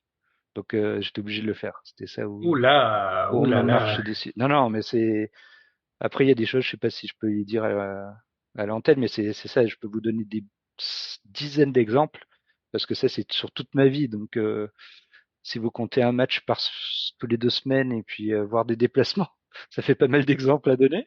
Donc c'est ça, c'est après il y a une question de survie. Donc le phénomène du groupe, c'est comme dans tout groupe, on se protège, et puis c'est ça. Et puis mais il faut avoir conscience, avoir la tête, être bien conscient qu'il faut pas faire n'importe quoi et pas être entraîné dans n'importe quoi. Donc vous avez dans les ultras, c'est très mixte au niveau social. Il y a des avocats, il y a des gens qui sont au chômage, il y a des étudiants, il y a tous les métiers du monde, des médecins qui sont ultras. Donc ça, c'est l'image qui est pas du tout donnée par les médias. Et ce sont pas des bêtes sauvages, quoi. Les hooligans, ce sont des gens, eux, ils pensent qu'à se battre, à boire de l'alcool, et puis ils ont même des idées extrêmes au niveau politique, que ce soit extrême gauche ou extrême droite, beaucoup plus extrême droite en Europe. Donc ça, eux, ils sont vraiment dangereux. C'est, mais après, après qu'ils se battent entre eux, tant pis pour eux, parce que je prendrai l'exemple des gangs dans une ville. Ben, moi, je me suis toujours dit, tant que les gangs, tu sais, ils s'entretuent, puis s'ils ont envie de se battre entre eux, puis qu'il n'y a pas d'effets collatéraux sur la population, donc les hooligans, s'ils ont envie de se battre entre eux dans un champ, ben, qu'ils se battent. Mais nous, faut pas que le phénomène du trail il soit mis au même niveau, et qu'on pense que ben, c'est ce qui est véhiculé beaucoup dans les médias en Europe, c'est que ce sont des bêtes sauvages. Moi, je l'ai vu dans des articles de presse, ou des journalistes sur RMC en France, là, la chaîne française la plus importante, je pense. Ils ont parlé de bêtes sauvages, de des gens qui sont pas humains, quoi, c'est hallucinant, quoi. Mais ça, c'est parce ils ont jamais invité quelqu'un sur un plateau pour leur expliquer. Bah là, je parle avec le cœur, là. ouais. Mais c'est bien, et C'est pour ça, ça que j'apprécie que vous ça, que je mais puisse en ça nous parler, fait parce plaisir. que, oui. Et ça nous fait plaisir d'entendre ça. Puis tu sais, je trouve Après des ça bêtises, ouais. fascinant. Puis je trouve ça, tu sais, à la fois extrême, mais à la fois,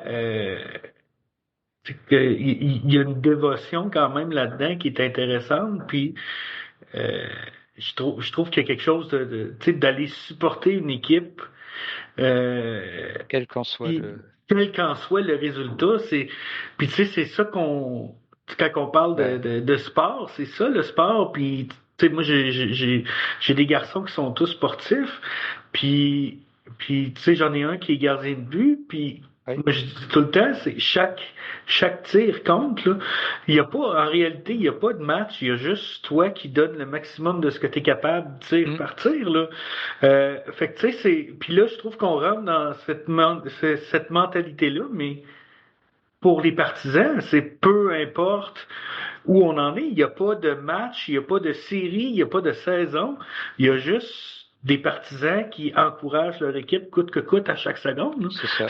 Ça, c'est le bout que je trouve On vraiment va pas en vouloir valeureux. Là. à une équipe quelle qu'elle soit, on va pas leur en vouloir s'ils perdent 4-0, mais on va leur en vouloir si par exemple ils vont pas courir sur le terrain. Ils vont Ouais. faire voilà, ça c'est un comportement qui est inacceptable. Alors inacceptable, Kevin, il pourrait me dire, mais t'es qui pour dire que c'est inacceptable? Parce que Non. je suis pas le patron de ces gens. Le patron, c'est le président. Le président ou l'entraîneur, l'entraîneur encore plus, le coach. Mais le président, il peut descendre dans le vestiaire à la mi-temps en disant, je vous paye bien, je pense. Puis vous avez un comportement inacceptable qui est honteux par rapport à des gens qui viennent vous voir, par rapport à moi qui vous paye, par rapport à l'image du club. C'est inacceptable. Mais ça, moi, en tant qu'ultra, je suis qui pour juger que c'est inacceptable Tu vois ce que je veux dire? Non, mais je n'aurais pas posé cette question-là parce que à la rigueur, ce qui m'intéresse ou me fascine justement, c'est le grand écart Oui. où on sent que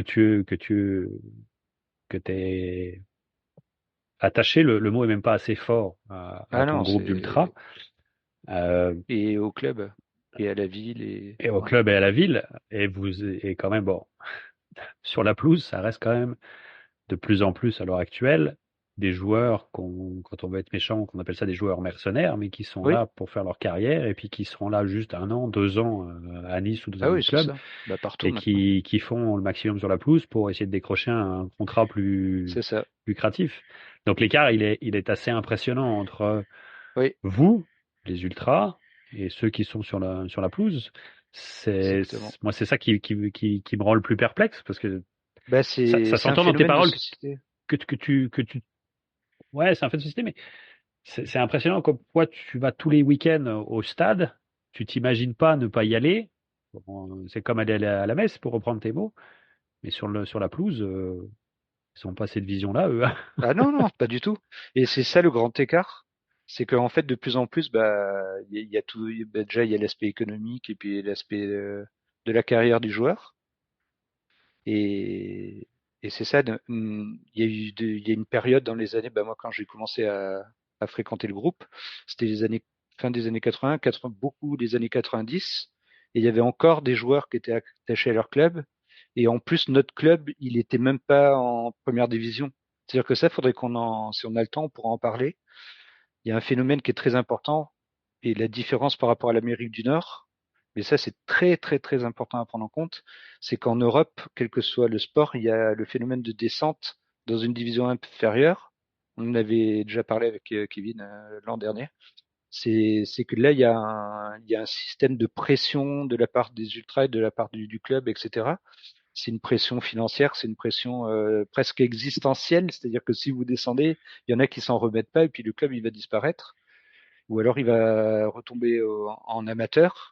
Mais en Amérique du Nord, ça peut pas exister parce que c'est une franchise. Donc, et puis il n'y a pas de système de descente. Donc ça change tout parce qu'en fait, ça change les comportements dans les tribunes, ça change le comportement des joueurs, de la pression qu'il y a sur le club, je pense.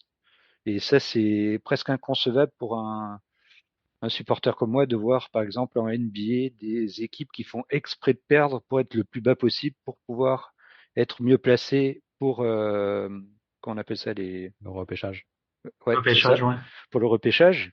Donc ça me paraît aberrant parce que vous avez des gens qui payent $200 pour aller voir un match de basket, mais en fait, ils vont voir une équipe, leur équipe, qui fait exprès de perdre ce jour-là, donc il va prendre 140 points et puis en marquer 80 pour être le plus bas possible dans le classement. Mais moi, j'en ai le souffle coupé. C'est pas possible. Mais qu'est-ce que c'est que ça?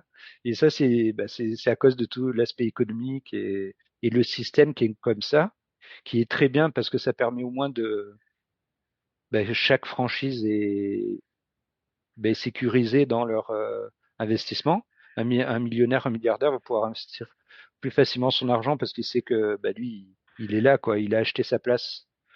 En Europe, au foot, ça marche pas comme ça. C'est quelqu'un qui investit beaucoup, il peut se planter, Et puis si les joueurs suivent pas, et puis s'il y a commence à avoir des problèmes, il va descendre dans une division inférieure, et puis ça peut faire très très mal. Et donc ça, moi, je l'ai vécu de l'intérieur dans les années 90. Là, on supportait un club qui était en division inférieure. Et à un moment donné, on a failli descendre en troisième division. Mais nous, on était là. Il pleuvait. À Nice, il pleut pas beaucoup. Donc, quand je vous dis il pleuvait, c'est comme s'il y avait une tempête avec 1 mètre de neige chez Winnegad. Donc, quand il pleuvait, on allait quand même au stade. Et puis, on était sur un stade de 15 000 places. On était 2000, dont 500 supporters. Et puis, on était là, on encourageait contre une équipe. On savait même pas d'où elle venait. On savait le nom, Saint-Seurin, des clubs des villes. On savait même pas d'où ils venaient. Et puis on les encourageait sous la pluie, sous la tempête, et puis on était là parce qu'il fallait les encourager pour pas qu'on descende, quoi, parce que nous c'était la fin de tout pour nous. C'est comme si, quoi, moi c'est ma famille, c'est pas possible. C'est comme si je perdais ma famille, je perds mon club, c'est dramatique pour moi. T'es dans la notion de famille, justement, parce que vous étiez là, même quand ça allait pas bien, là. Ah, pas bien, quoi, pas bien du tout. Hein. C'est pas C'est bien du tout, catastrophique, là. quoi. On voyait des matchs catastrophiques de niveau inférieur, et puis pour rebondir Oui. sur une anecdote, ça vient de me venir là, pour vous donner un exemple choquant par rapport à ce que peut penser un ultra, c'est que par exemple, je ne sais pas si vous connaissez le petit club de Millwall en Angleterre. C'est un club de seconde division, mais c'est du haut niveau parce que il y a la première ligue et en dessous il y a C'est un le championship. championship. C'est quand même beau, hein. Il y a des bonnes équipes. Puis il y a beaucoup d'argent, les stades sont pleins. Et il y a un club qui s'appelle Millwall. Peut-être je prononce mal. Et bien, avec mon accent français. Et ce club de Millwall, lui, les supporters ne veulent pas que l'équipe monte en première ligue. Donc ça, c'est encore autre chose. C'est-à-dire qu'eux, ils ne veulent pas qu'ils montent, parce que s'ils montent, ils vont rentrer dans le foot business, ils vont aller dans autre chose que eux rejettent et ne veulent pas.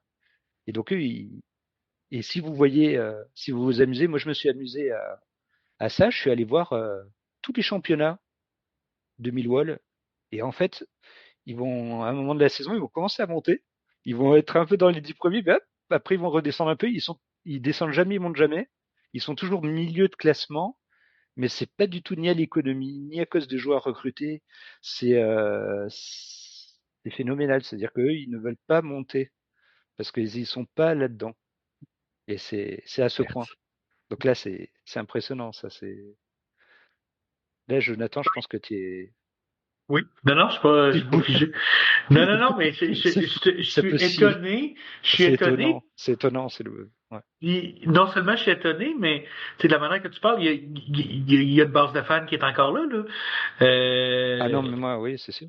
C'est étonnant, là. C'est comme, tu sais, c'est ça. Pour moi, c'est facile de faire de l'analogie aussi avec le hockey, mais tu sais, mettons qu'on parle du Canadien, on a eu longtemps une équipe de milieu de Oui, classement, tout le temps, oui. tout le temps. Puis, il y a personne qui se plaisait là-dedans, là. Tu sais, c'est à la limite, tu gagnes ou tu perds, mais tu sais, il y a rien d'alléchant à être en milieu de peloton.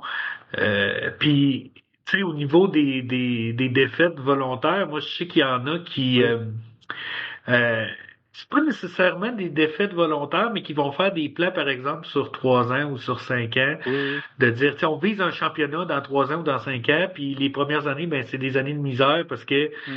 3 quarts de l'équipe, c'est des recrues, puis etc. Mais c'est pas la même dynamique. Mais là, on parle d'un club qui, historiquement, pendant des années, se maintient volontairement dans une division, pour pas monter dans une division supérieure. Moi, ça Non, m'épate. c'est fou. Ça m'épate. Puis qu'il y a une fanbase, là, qu'il y a une base de fans qui continue à suivre. Wow! Ah oui. Je trouve Et ça étonnant. ça me fait penser à quelque chose que par rapport à vraiment pour se centrer plus sur l'Amérique du Nord, c'est que en fait le phénomène justement de franchise, ça fait que vous avez, c'est ça, il y a eu des scandales en NBA par exemple du fait qu'ils essayaient de cacher, mais ça se voyait tellement qu'ils faisaient exprès de perdre. C'est ça, ça me fait penser à ça. Il y a eu quelques années, il y a 2-3 ans, il y a eu et ça a porté vraiment préjudice à l'image de la NBA, ça. Ben oui. Mais je sais que il y a eu l'antithèse aussi, où ce que, justement, en NBA, il y a eu Giannis Antetokounmpo, là, Oui, m'excuse pour la prononciation, là. Lui, il y a eu une réponse exceptionnelle à un journaliste, là. J'ai trouvé ça vraiment, là. Puis j'ai utilisé ses propos, là, pour craquer des joueurs dans un tournoi, là. C'est, lui, ce qu'il avait, tu sais, il avait dit, est-ce que vous considérez que votre saison est un échec, tu sais? Puis, tu sais, lui, il dit, il y a pas d'échec, il y a juste une progression, il y a juste des apprentissages. Puis il dit, tu sais, Michael Jordan, là, il a joué 16 saisons, là. Il a-tu gagné 16 championnats, là? Non. non, c'est ça. Tu sais, fait que toutes les années qu'il a pas gagné de championnat, c'était-tu des échecs? Ou ça faisait partie de la progression pour se rendre à un championnat, tu sais? Fait tu sais, il y a quand même encore des belles Oui, choses oui. en NBA, mais tu sais, c'est une mentalité qui est totalement différente, là. Mais moi, je me tenais du point c'est ça, d'un spectateur, on va dire. Et on en a pas beaucoup parlé aussi de l'aspect financier. C'est Ouais. le rapport à l'argent, c'est en tant que supporter d'aller voir un pays très très cher. Je vous parlais de 200, mais ça va être moins. Mais par exemple, entre 100 et 300 dollars pour aller voir des joueurs qui, on leur a dit, ben, n'appuie pas trop sur la pédale pour pas gagner le match. C'est ça, moi, ça me paraît inconcevable quand je vois que, par exemple, en Europe, nous, dans les tribunes où on se trouve à Nice, par exemple, la place, elle est 10 euros. Et c'est ça, c'est Ouais. moins cher que chez les cataractes. Donc, il y a Ah, cet aspect-là. Donc là, ah, ok. moi, je trouve que les gens qui vont payer une place en Amérique du Nord, faut qu'ils en aient quand même pour leur argent. Donc, parce Ouais, que nous, c'est sûr que ça encourage, tu sais, quand tu payes 200 pièces ta place, ça encourage un petit peu plus le clientélisme, puis bah oui. tu sais, je veux dire, Après, t'as payé mm, 200, hey, le 10 dollars, c'est ça, bah 15 dollars, quoi, 15-20 dollars maxi. ben, c'est le prix des cataractes, là. Et puis là, je suis gentil parce que ça, c'est le prix d'une place en tribune populaire. Et après, si vous prenez un abonnement, ben, ça va être encore moins parce que ça, il va y avoir un tarif préférentiel sur les 10. Maintenant, c'est plus 19, c'est 18, les images de la saison. Parce Ouais, que, tu sais, je vais juste aller voir en parallèle, là, c'est combien aller voir le CF Montréal. Je pense que c'est c'est autour ça. de 45-50 dollars, là, pour la section Ouais, famille. Là, on parle de section famille, là, on parle pas d'une place, là, ouais, c'est ça. en tribune centrée, là. Ouais, mais ils sont, même en Europe, Stéphane, c'est plus tellement à 10 euros partout dans le stade. Non, non, Ça a c'est augmenté. exceptionnel, ça. Non, non, Ouais. non. C'est ça, mais ouais. Le Mais, minimum, c'est 36 dollars et c'est le tarif enfant. ouais. Bah, après, sur ce qu'on a commencé à aborder, ce dont tu parlais, Kevin, c'est vraiment intéressant. C'est sur l'aspect, le rôle d'un groupe ultra dans un club. Il y a le rapport aux dirigeants, parce que ça, je vois que c'est vraiment cet intérêt, cet aspect-là. L'aspect avec l'instance dirigeante. Et il y a la relation avec le club en particulier, c'est qu'en fait, les clubs ultra, bah, par exemple, moi je connais que Nice, donc je peux vous parler que de ça, mais il y a une mobilisation par rapport à la communauté. C'est-à-dire qu'ils font beaucoup, beaucoup d'actions en parallèle du club et des joueurs sur à l'échelon de la ville ou de la région, avec par exemple des paniers de Noël pour les personnes en difficulté, des sorties, des choses, tout ce qui est un peu vie communautaire. Donc ça se fait beaucoup. Ça, c'est jamais dit dans les médias parce que les médias, ils essaient de véhiculer, je pense, la plupart, je suis pas paranoïaque, mais il y a l'aspect négatif d'un ultra. Et puis, c'est ça, il y a beaucoup de dialogue avec le club, avec les autorités pour que ça se passe bien. Parce que s'il n'y avait pas ce dialogue-là avec les ultras, il y aurait des phénomènes de violence qui seraient encore pires que ce qui existe malheureusement. Donc ça permet de ce que je disais tout à l'heure de canaliser la violence. Donc il y a des réunions avec les autorités, il y a l'organisation de déplacements qui est vraiment différent par rapport à l'Amérique du Nord. C'est tout un rituel, c'est très très important le déplacement. Déplacement, c'est que vous montrez avec fierté la visibilité de votre ville, de votre club et de votre groupe à l'extérieur de chez vous. Donc, par exemple, vous allez en France ou en Europe encore plus, vous avez comme une certaine fierté de dire, ben nous, on existe. Donc ça, c'est l'aspect Ouais, aussi dont je on vais, parlait, je vais, l'aspect culturel. je vais accrocher là-dessus parce que non, mais là, de ce qu'on comprend depuis t'expliques, c'est quand même très codifié, hiérarchisé, un groupe Et d'ultra. On fait pas ce qu'on veut. Tu viens non, dans les tribunes pour chanter, commence pas à t'asseoir et donc il y a un côté très autoritaire, ainsi de suite. Ce c'est qui, vrai. euh, ce qui, ce qui me rend plus perplexe, c'est justement quand il y a des débordements. Oui, Vous êtes tellement structuré que j'ai envie de te demander, mais comment ça se fait qu'il y ait des brebis galeuses encore?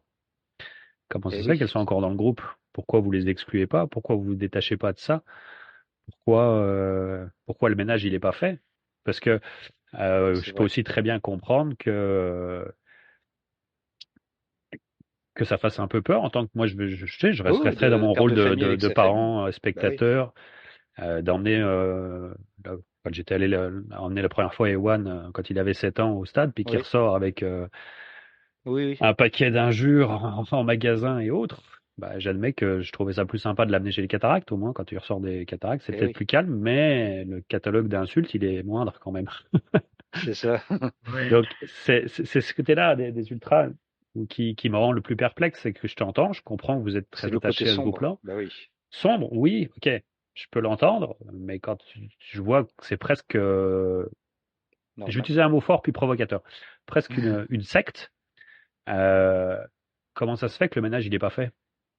Oui, c'est vraiment une bonne question. C'est parce qu'en Italie, vous aviez le phénomène de secte, c'est presque ça. C'est parce qu'en Italie, vous avez des groupes d'ultra qui sont infiltrés par la mafia.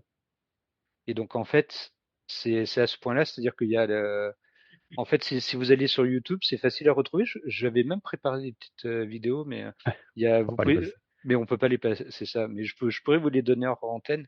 En fait, il y a Oui. les groupes, les groupes d'ultra en Italie dans les grands clubs, Milan, etc. Il y a, en fait, ce sont les capis, donc les Chef. chefs. Ils sont, ils sont pas liés, ils sont membres de la mafia. Donc en fait, mais la mafia, la vraie mafia, quoi, les trois grandes familles mafieuses en Italie. Donc c'est plus qu'infiltré. C'est-à-dire qu'il y a un phénomène qui se fait et eux, ils prennent une certaine violence de toute façon, donc ils vont cautionner tout ça. Et malheureusement, en France, ça arrive de plus en plus. Et par exemple, vous allez, Jonathan, tu vas arriver à Milan, tu vas acheter ton écharpe du Milan AC, par exemple, autour du stade. Bah, l'argent que tu vas donner au petit marchand qui est à l'entrée du stade, ça va aller dans les poches de la mafia. Et c'est ça, c'est tout. Et en fait, ça, c'est un phénomène très, très grave. Et il y a là, dernièrement, par exemple, il y a le capo, le chef des supporters de l'Inter qui s'est fait assassiner en ville. Là, il vient d'être remplacé parce que, voilà, Il vient non, mais d'être remplacé. ouais, Wow! C'est non, une mais place que t'as envie de prendre, ça. c'est ça. Je fais pas la promotion du foot là, mais c'est pour vous montrer l'ampleur et pour expliquer pourquoi il peut y avoir ça. À Nice, il y a la mafia. Non, la mafia, il n'y est pas. Mais c'est ça. Après, il y a ben, on va rester poli, mais des gens qui ont un petit poids dans le cerveau et puis qui font n'importe quoi. Et celui-là, il va être de lui-même, de toute façon, il va être rejeté par le groupe. Et donc, déjà, il va y avoir des sanctions maintenant qu'il n'y avait pas. Et après, à l'intérieur, ça sanctionne le groupe parce que il va y avoir des interdictions de stade, c'est-à-dire que les gens qui sont abonnés, qui payent à l'année, ils peuvent, bah, comme en ce moment à Nice, il y a eu les dernières semaines, ils peuvent plus aller au stade. Et puis, il y a le fait bah, qu'ils peuvent plus se déplacer non plus. Donc, il y a beaucoup de choses et beaucoup d'enjeux. Donc, le ménage, il se fait, mais il y aura toujours des gens qui sont à l'époque, il y a pas très longtemps.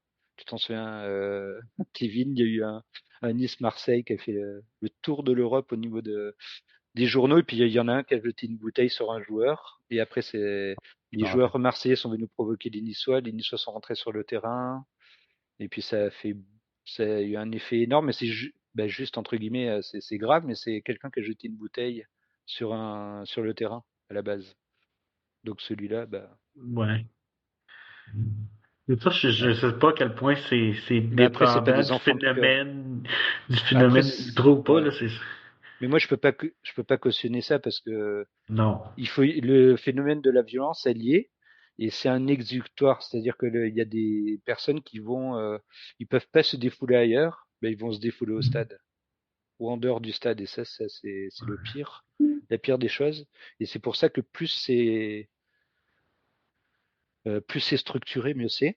Et moi, ce que je vois comme danger de manière générale, c'est que si des autorités ou des clubs commencent à se mettre à dos les groupes de supporters, les groupes de supporters ils vont lâcher prise.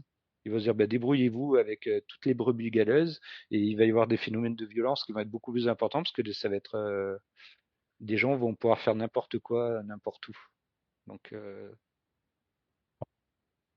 mais J'ai- C'est Ok. c'est le côté sombre de tout ça, là. Ça refroidit un peu plus.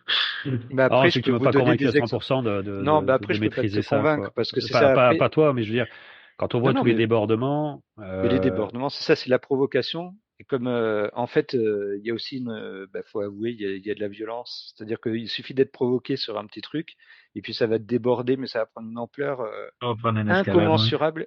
Ça va être l'escalade, mais à un niveau qu'en Amérique du Nord, c'est impensable.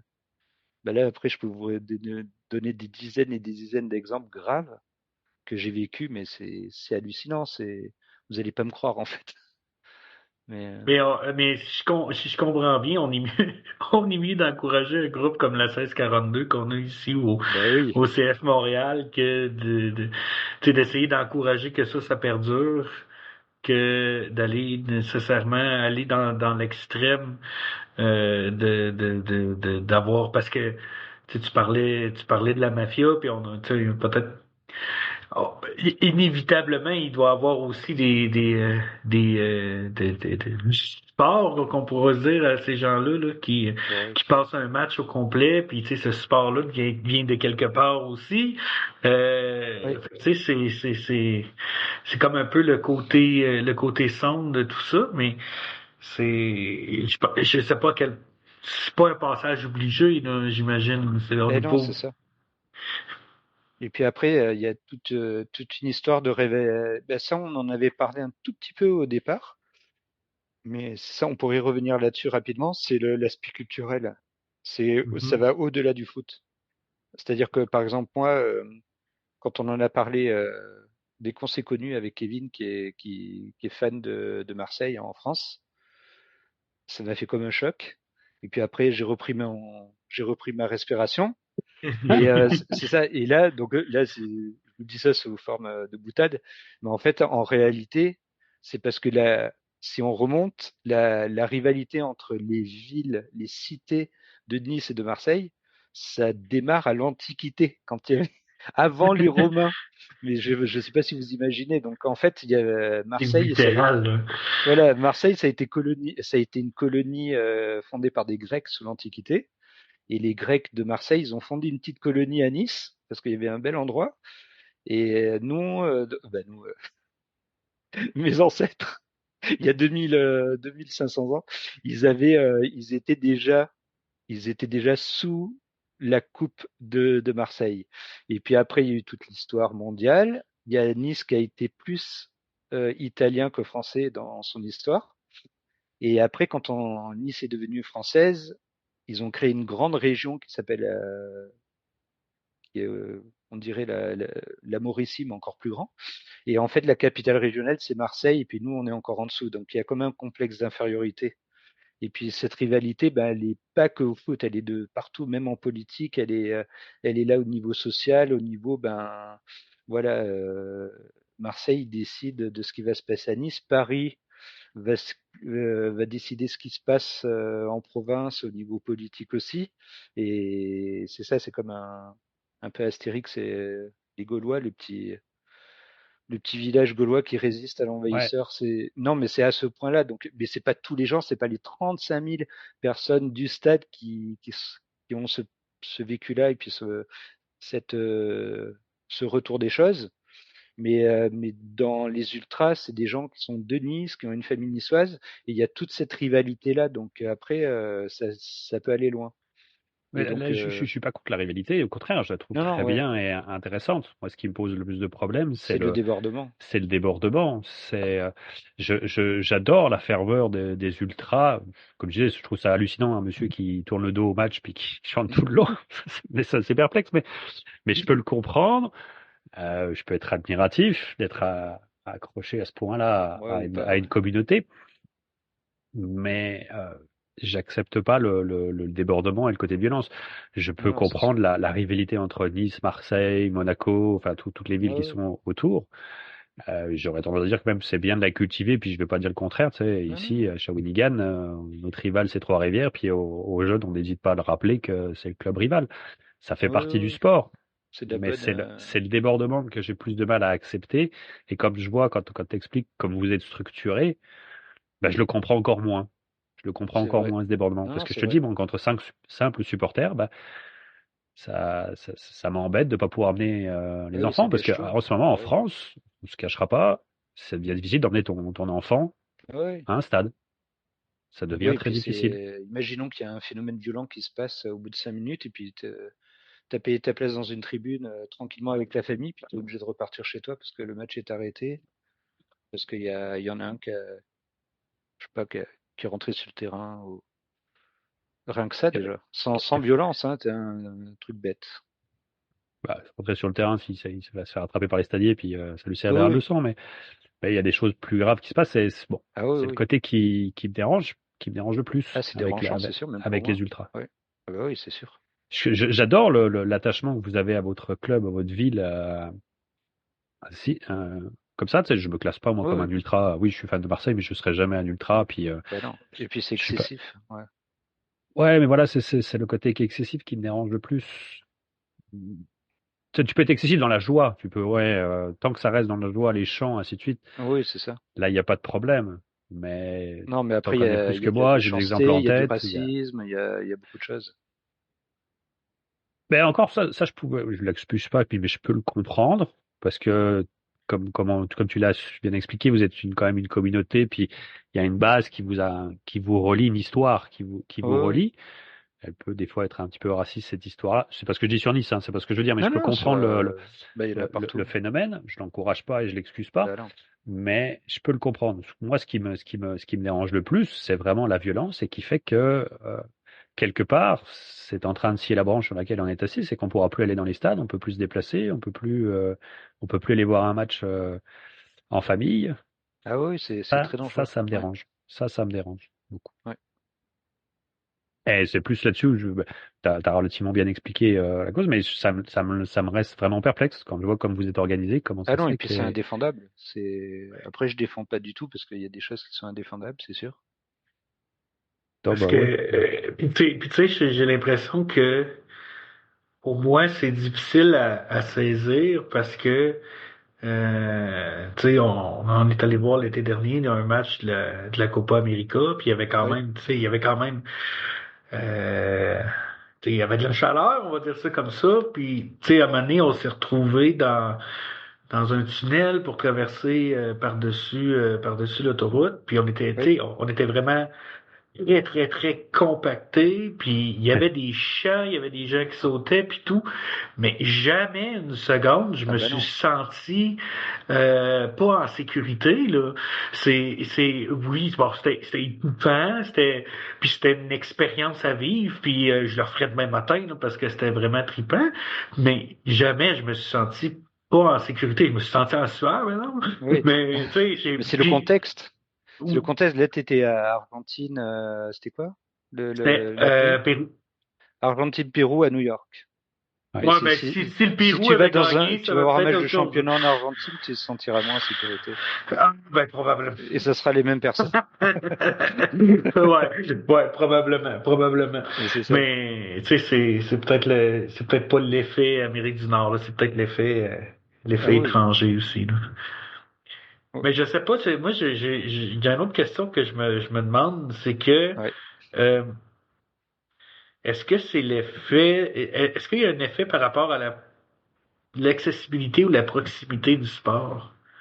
Dans le Oui. sens que, tu sais, nous, aller voir un match de hockey, tu sais, oui, ici, on est chanceux, chez Shawinigan, on a des cataractes. Ouais. Mais, tu sais, mettons que tu vas à Trois-Rivières, tu sais, oui, il y a les Lions, bon, je veux pas embarquer là-dedans, mais tu sais, c'est pas le club le plus agréable à aller Non. voir. Euh, mais après ça, il te reste juste Montréal, là. Eh Tu sais, oui, c'est ça. tu sais, je veux dire, rendu là, tu iras pas à Shawinigan, tu veux pas encourager le monde de Shawinigan quand tu viens de Trois-Rivières, là, tu sais. Non, non. Fait que, tu sais, on dirait qu'il y a un manque, puis le soccer, c'est encore moins accessible, là. Fait que, est-ce qu'il y a une relation avec l'accessibilité au sport par rapport à l'investissement qui est mis, ou, tu sais, c'est-tu quelque chose de, Oui, de, bah, de, de c'est logique? c'est certain. Oui, oui, c'est logique. Il y a énormément de proximité parce qu'il y a dans chaque ville, quel que soit le niveau, de toute façon, il va y avoir un club avec beaucoup de divisions en plus. Donc, et puis il y aura toujours des gens qui vont s'investir dans le club de la ville. Donc, c'est sûr. Et puis c'est accessible même financièrement. Voilà, le déplacement. Nous, quand on faisait monter au stade à l'époque, c'était même pas, on pouvait tous y aller à pied. Le stade, il était dans la ville. Là, ils ont fait un plus grand stade à l'extérieur. Donc, avec tous des problèmes d'accessibilité physiquement, mais c'est ça. Mais il y a cet aspect-là aussi. Donc, c'était très simple, ça coûte pas cher. Et après, il y a l'aspect social, c'est-à-dire que Ça coûte bah, pas, ça coûte pas cher si c'est pas indiscret. C'est combien l'abonnement à Nice? euh, je sais plus, mais c'est bah, si tu fais moins de 10 euros par fois 18, ça fait Ok, moins à de 150 euros peut-être, je sais pas. Je redemanderai, ouais, mais ouais. à peu près. Puis tu rajoutes les déplacements, donc ça fait quand même un bon budget quand même. Oui, oui, mais c'est rien par rapport au Ça, fait c'est que la ça bonne. soit. C'est pas c'est l'activité principale de la personne qui est ultra quand même. C'est-à-dire que il va faire d'autres sacrifices à côté, mais c'est pas grand-chose par rapport à l'investissement pour la famille, pour son club. C'est rien du tout. C'est ça. C'est parce que c'est presque obligatoire. Et t'as Donc des mots qui sont assez surprenants quand même. ah non, mais Obligatoire. Ah ouais. c'est ça. C'est que bah, pour vous donner des exemples, moi je veux dire, j'étais à l'époque, il y avait encore le service national en France. On faisait notre service militaire là. Et puis c'est Ouais. ça, on s'échappait de la caserne pour aller voir le match de Nice le samedi soir. Ou alors, Wow. je travaillais en montagne à 2 heures de route et puis on partait 1 heure avant pour vite arriver au stade et puis pas louper le match. C'était pas Nice Real Madrid, hein, c'était un petit match de deuxième division contre une équipe improbable et puis en fin de classement. Mais c'est ça, c'est pas possible autrement. Le déplacement à Monaco, pareil, la principauté de Monaco, là, il est à quelques minutes de Nice. Donc là, les gens, ils y vont en 2 roues. Donc tout le monde part en scooter ou en moto. Et puis il y a comme une procession qui se fait de 15 000 personnes qui passent d'une ville à l'autre. Et puis ça, c'est immanquable. On le place dans le calendrier, puis on le fait. Et voilà, ça fait partie voilà, ça fait partie de la culture, de la vie familiale, de la vie, de sa vie quotidienne. On s'investit. Là, il y a j'avais regardé des vidéos avant du club des Ultras de Nice, là, l'aspect préparation d'un match. On n'en a pas parlé, mais en fait, c'est ça, c'est un investissement personnel qui est très très important parce qu'il y a des gens qui bénévolement passent une grande partie de leur semaine à préparer le match. C'est-à-dire que la bâche, quand tout à l'heure, Jonathan, tu parlais de la photo là, qui est en arrière-plan. Donc ça, c'est une toute petite bâche, mais en fait, si elle fait toute la tribune, ben, je pourrais vous envoyer pour que vous voyez ça, mais une petite vidéo de ils ont filmé de l'intérieur la préparation d'une bâche. Et donc voilà, c'est dans un grand hangar, genre de palais des expositions immense. Et puis ils déroulent ça, et puis ils ont du matériel, de la peinture, beaucoup beaucoup de choses, des patrons, etc. Et puis c'est une préparation qui prend plusieurs jours, qui monopolise une bonne vingtaine de personnes. Et ça, c'est juste pour 5-10 minutes avant le match, pour faire un tifo, ce qu'on appelle un tifo. Ouais. Donc, c'est ce genre d'investissement. Puis il reste pas longtemps, hein. C'est moins d'une minute qu'on voit le tifo. Oui, c'est ça. Ouais. Oui, en plus, je dis 5-10 minutes, mais c'est en totalité, c'est l'avant-match. Mais c'est ça, le tifo, c'est 1 minute. Et donc, c'est ça. C'est pour donner un exemple, c'est incroyable. Ouais, on sent bien que c'est incroyable. Moi, je te dis, c'est les termes que tu utilises qui me rendent le plus perplexe parce qu'on sent vraiment qu'il y a un attachement Ouais, il y a que du tu peux. vécu. Non, pas que ça. Ouais, bah oui, tu as du vécu, effectivement. Tu t'inventes pas tout ce que tu racontes, mais Ah non. on sent dans les mots que tu choisis, tu le fais même pas exprès, Ah qu'il y non. a, il y a, il y a un attachement viscéral. Je veux dire, Ah oui, je c'est le pense, je mot que pense j'ai que ceux utilisé. qui Ah oui. t'écouteront vont s'en rendre compte. Ouais. Tu te vois pas ailleurs et c'est pas concevable d'encourager une autre équipe, c'est pas concevable. Puis ça fait plusieurs fois que tu utilises le terme famille. Alors oui, tu y vas avec ta famille, tes frères et sœurs, Non, mais mais c'est la famille au sens la large. famille au sens large, voilà, c'est ce que je voulais dire. On a bien compris que c'est tous ceux qui sont de la tribune, la famille. Oui, C'est c'est pas ça. juste les frères C'est et une grande sœurs. famille. Non, c'est ça. Est-ce qu'on Ben, il y a un peut sentiment de espérer... solidarité. Oui, vas-y. Ah non, bah pour juste terminer là-dessus, il y a un énorme sentiment de solidarité entre les personnes. Et vu les problèmes de violence aussi qu'il y a, parce qu'il peut y avoir de la provocation aussi de la part d'autres groupes, et donc c'est une manière aussi de se protéger. Donc en étant solidaire et de la famille, ben ça permet de d'éviter aussi qu'il y ait ouais, Les débordements, ouais. des débordements. Mais est-ce qu'on peut, malgré tout ton attachement, là, on peut-tu espérer te voir venir encourager le CS Énergie? Ah bah oui, et Maintenant que oui, tu es parce que attaché à Shawinigan? bah, c'est ça, tout ce qui vient de Shawinigan, ça me touche, ça commence à me toucher vraiment énormément parce que je suis attaché à ma communauté, très impliqué, bah, même de par mon travail, je suis dans le réseau des bibliothèques, donc je fréquente toute la population de Shawinigan toute la journée, du matin au soir, Ah, avec toute la société qui passe devant moi. Donc je suis forcément très très attaché à la ville et puis à n'importe quel club qui va représenter notre ville. Donc encore plus pour le soccer.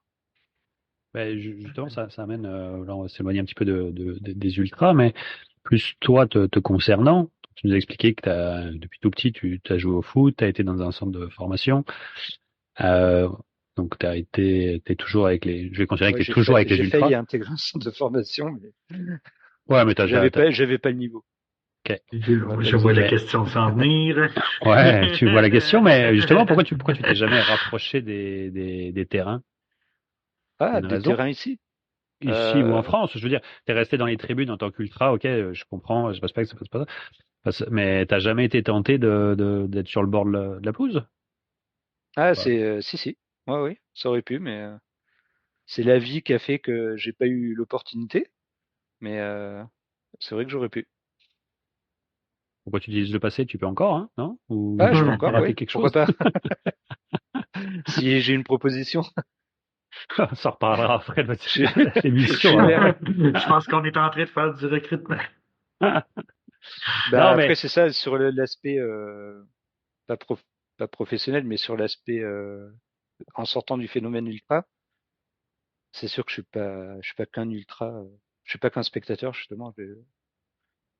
Le foot, tu sais, il y a des connaissances, j'ai côtoyé des. non, En non, mais fait, les entraîneurs que j'ai eus au niveau jeune, en fait, il y en avait qui étaient anciens joueurs de l'OGC Nice à l'époque. Maintenant, ça peut plus exister, ça. Ça, c'est trop, c'est ouais. trop gros et trop professionnalisé. Mais nous, on avait des coachs qui avaient joué dans les années 50, 60 à l'OGC Nice, et puis ils rentraient dans le vestiaire, ils prenaient une petite pièce de monnaie, et puis ils disaient, bah, les gars, je vais vous montrer comment on jongle avec un ballon, et puis ils prenaient une toute petite pièce de monnaie, et puis ils jonglaient. Et la personne, elle avait 65 ans, et puis c'était des phénomènes. Ça m'a marqué à vie des gens comme ça. Donc c'est ça. Dans notre jeunesse, on a acquis c'est pas des connaissances. On a eu tellement de gens, des passionnés, des professionnels autour de nous qui ont fait que c'est plus qu'une passion, quoi. Vous, voilà sur tout l'aspect foot. tactique, stratégie, manière de travailler, les entraînements et tout. On a baigné dedans avec ma famille depuis toujours tout petit. Donc, Ouais, mais c'est pour ça que je suis surpris de pas voir que tu sois pas sur un bord de terrain, parce ah que oui, tu as après, quand même bien expliqué que les ultras, il y avait une communauté, puis qu'ils rendaient à la communauté, vous faisiez des oui, oui. actions et ainsi de suite. Mordu de foot. C'est juste, je suis pas une question, c'est pas un piège ou quoi que ce soit. Je suis plus surpris de Ah non, non, mais pas avoir vu que tu sois dans ton parcours au bord d'une pelouse, quoi. Ah non, c'est ça, ouais, c'est juste la vie qui a fait que, à un moment donné, au niveau professionnel, j'étais sur autre chose et puis j'avais moins de temps. Les enfants, et puis après mes jeunes enfants, quand on est arrivé au Canada, bah eux, ils étaient pas du tout dans le foot parce qu'ils n'avaient pas connu le foot en France. Ben, je les amenais au stade. Ben, j'amenais mon plus grand au stade parce que mon plus jeune était trop petit, mais non, il y est allé aussi. Non, il est allé dans la tribune là que vous voyez en arrière. Ils sont allés tous les deux, même tout petits, donc c'est pas si dangereux que ça. Et puis c'est ça. Donc et après, bah, ici, on est passé à autre chose, mais c'est sûr que l'attachement, il est à vie. Pour le soccer, ça c'est certain. Et à l'OGC List, ça on a bien compris. Ah oui, ouais, c'est ça. Et graduellement le CS Énergie. Bah, Ou deux autres. pourquoi pas. Bah, c'est ça. Et puis de toute façon, forcément, même personnellement, j'encouragerais toujours le club local. C'est forcément. Et puis ça peut que grandir. Ouais, on travaille fort pour ça. En fait, je vais faire un peu. C'est moi qui vais être le trouble fête là. Ouais, on a réussi à faire 2 heures. Hein. On frise déjà les 2 heures et ça serait bien là. Ça serait bien d'avoir. Je sais pas si tu avais un mot de la fin peut-être. Je sais pas si Kevin, si tu avais autre chose en tête ou si on laisse le mot de la fin à Stéphane sur les souhaits qu'il pourrait avoir par rapport au mouvement des ultras ici. C'est beaucoup de pression, mais. Ah, vas-y, moi j'ai fait le tour de mes questions. On te laisse le mot de la fin, Stéphane. Ah, bah, le mot de la fin, c'est que moi je pense que même bah, en parlant local là, sur Shawinigan. Va être comme tu veux, c'est ton mot de la fin, si t'as un souhait, si t'as envie de quelque chose, peu importe, je te laisse, on te Ah, bah, laisse moi, le mot ce de la que j'ai fin. en tête, c'est vraiment au niveau par exemple, du club de Shawinigan, qui est vraiment un phénomène d'entraînement et que je parlais du mot famille tout à l'heure et Oui. que bah, qui est comme une émulation de toutes les personnes, que ce soit des bénévoles, des dirigeants, des familles, des enfants, et que il y ait comme moi, mon souhait, ce serait qu'il y ait un phénomène de que ça se développe et puis qu'il y ait une énergie commune en fait qui vienne et puis qui fasse que ça se développe grâce à tout le monde. Parce que c'est pas, je pense pas que ce soit un enfant, un parent qui vient pour que l'enfant consomme une activité. Parce que là, je vais me mettre dans la peau d'un ultra puisque je suis là en tant qu'ultra. Donc pour vous, ben moi en tant qu'ultra, pour le mot de la fin, ça serait que une famille qui vient inscrire son enfant au club, ben c'est comme s'il rentrait dans une famille et puis que tout le monde s'implique et qu'il y ait une super dynamique et que ça soit vraiment commun, que ce soit pas juste de la consommation d'une activité. C'est mon souhait le plus cher, c'est de voir vraiment que ça se passe comme ça.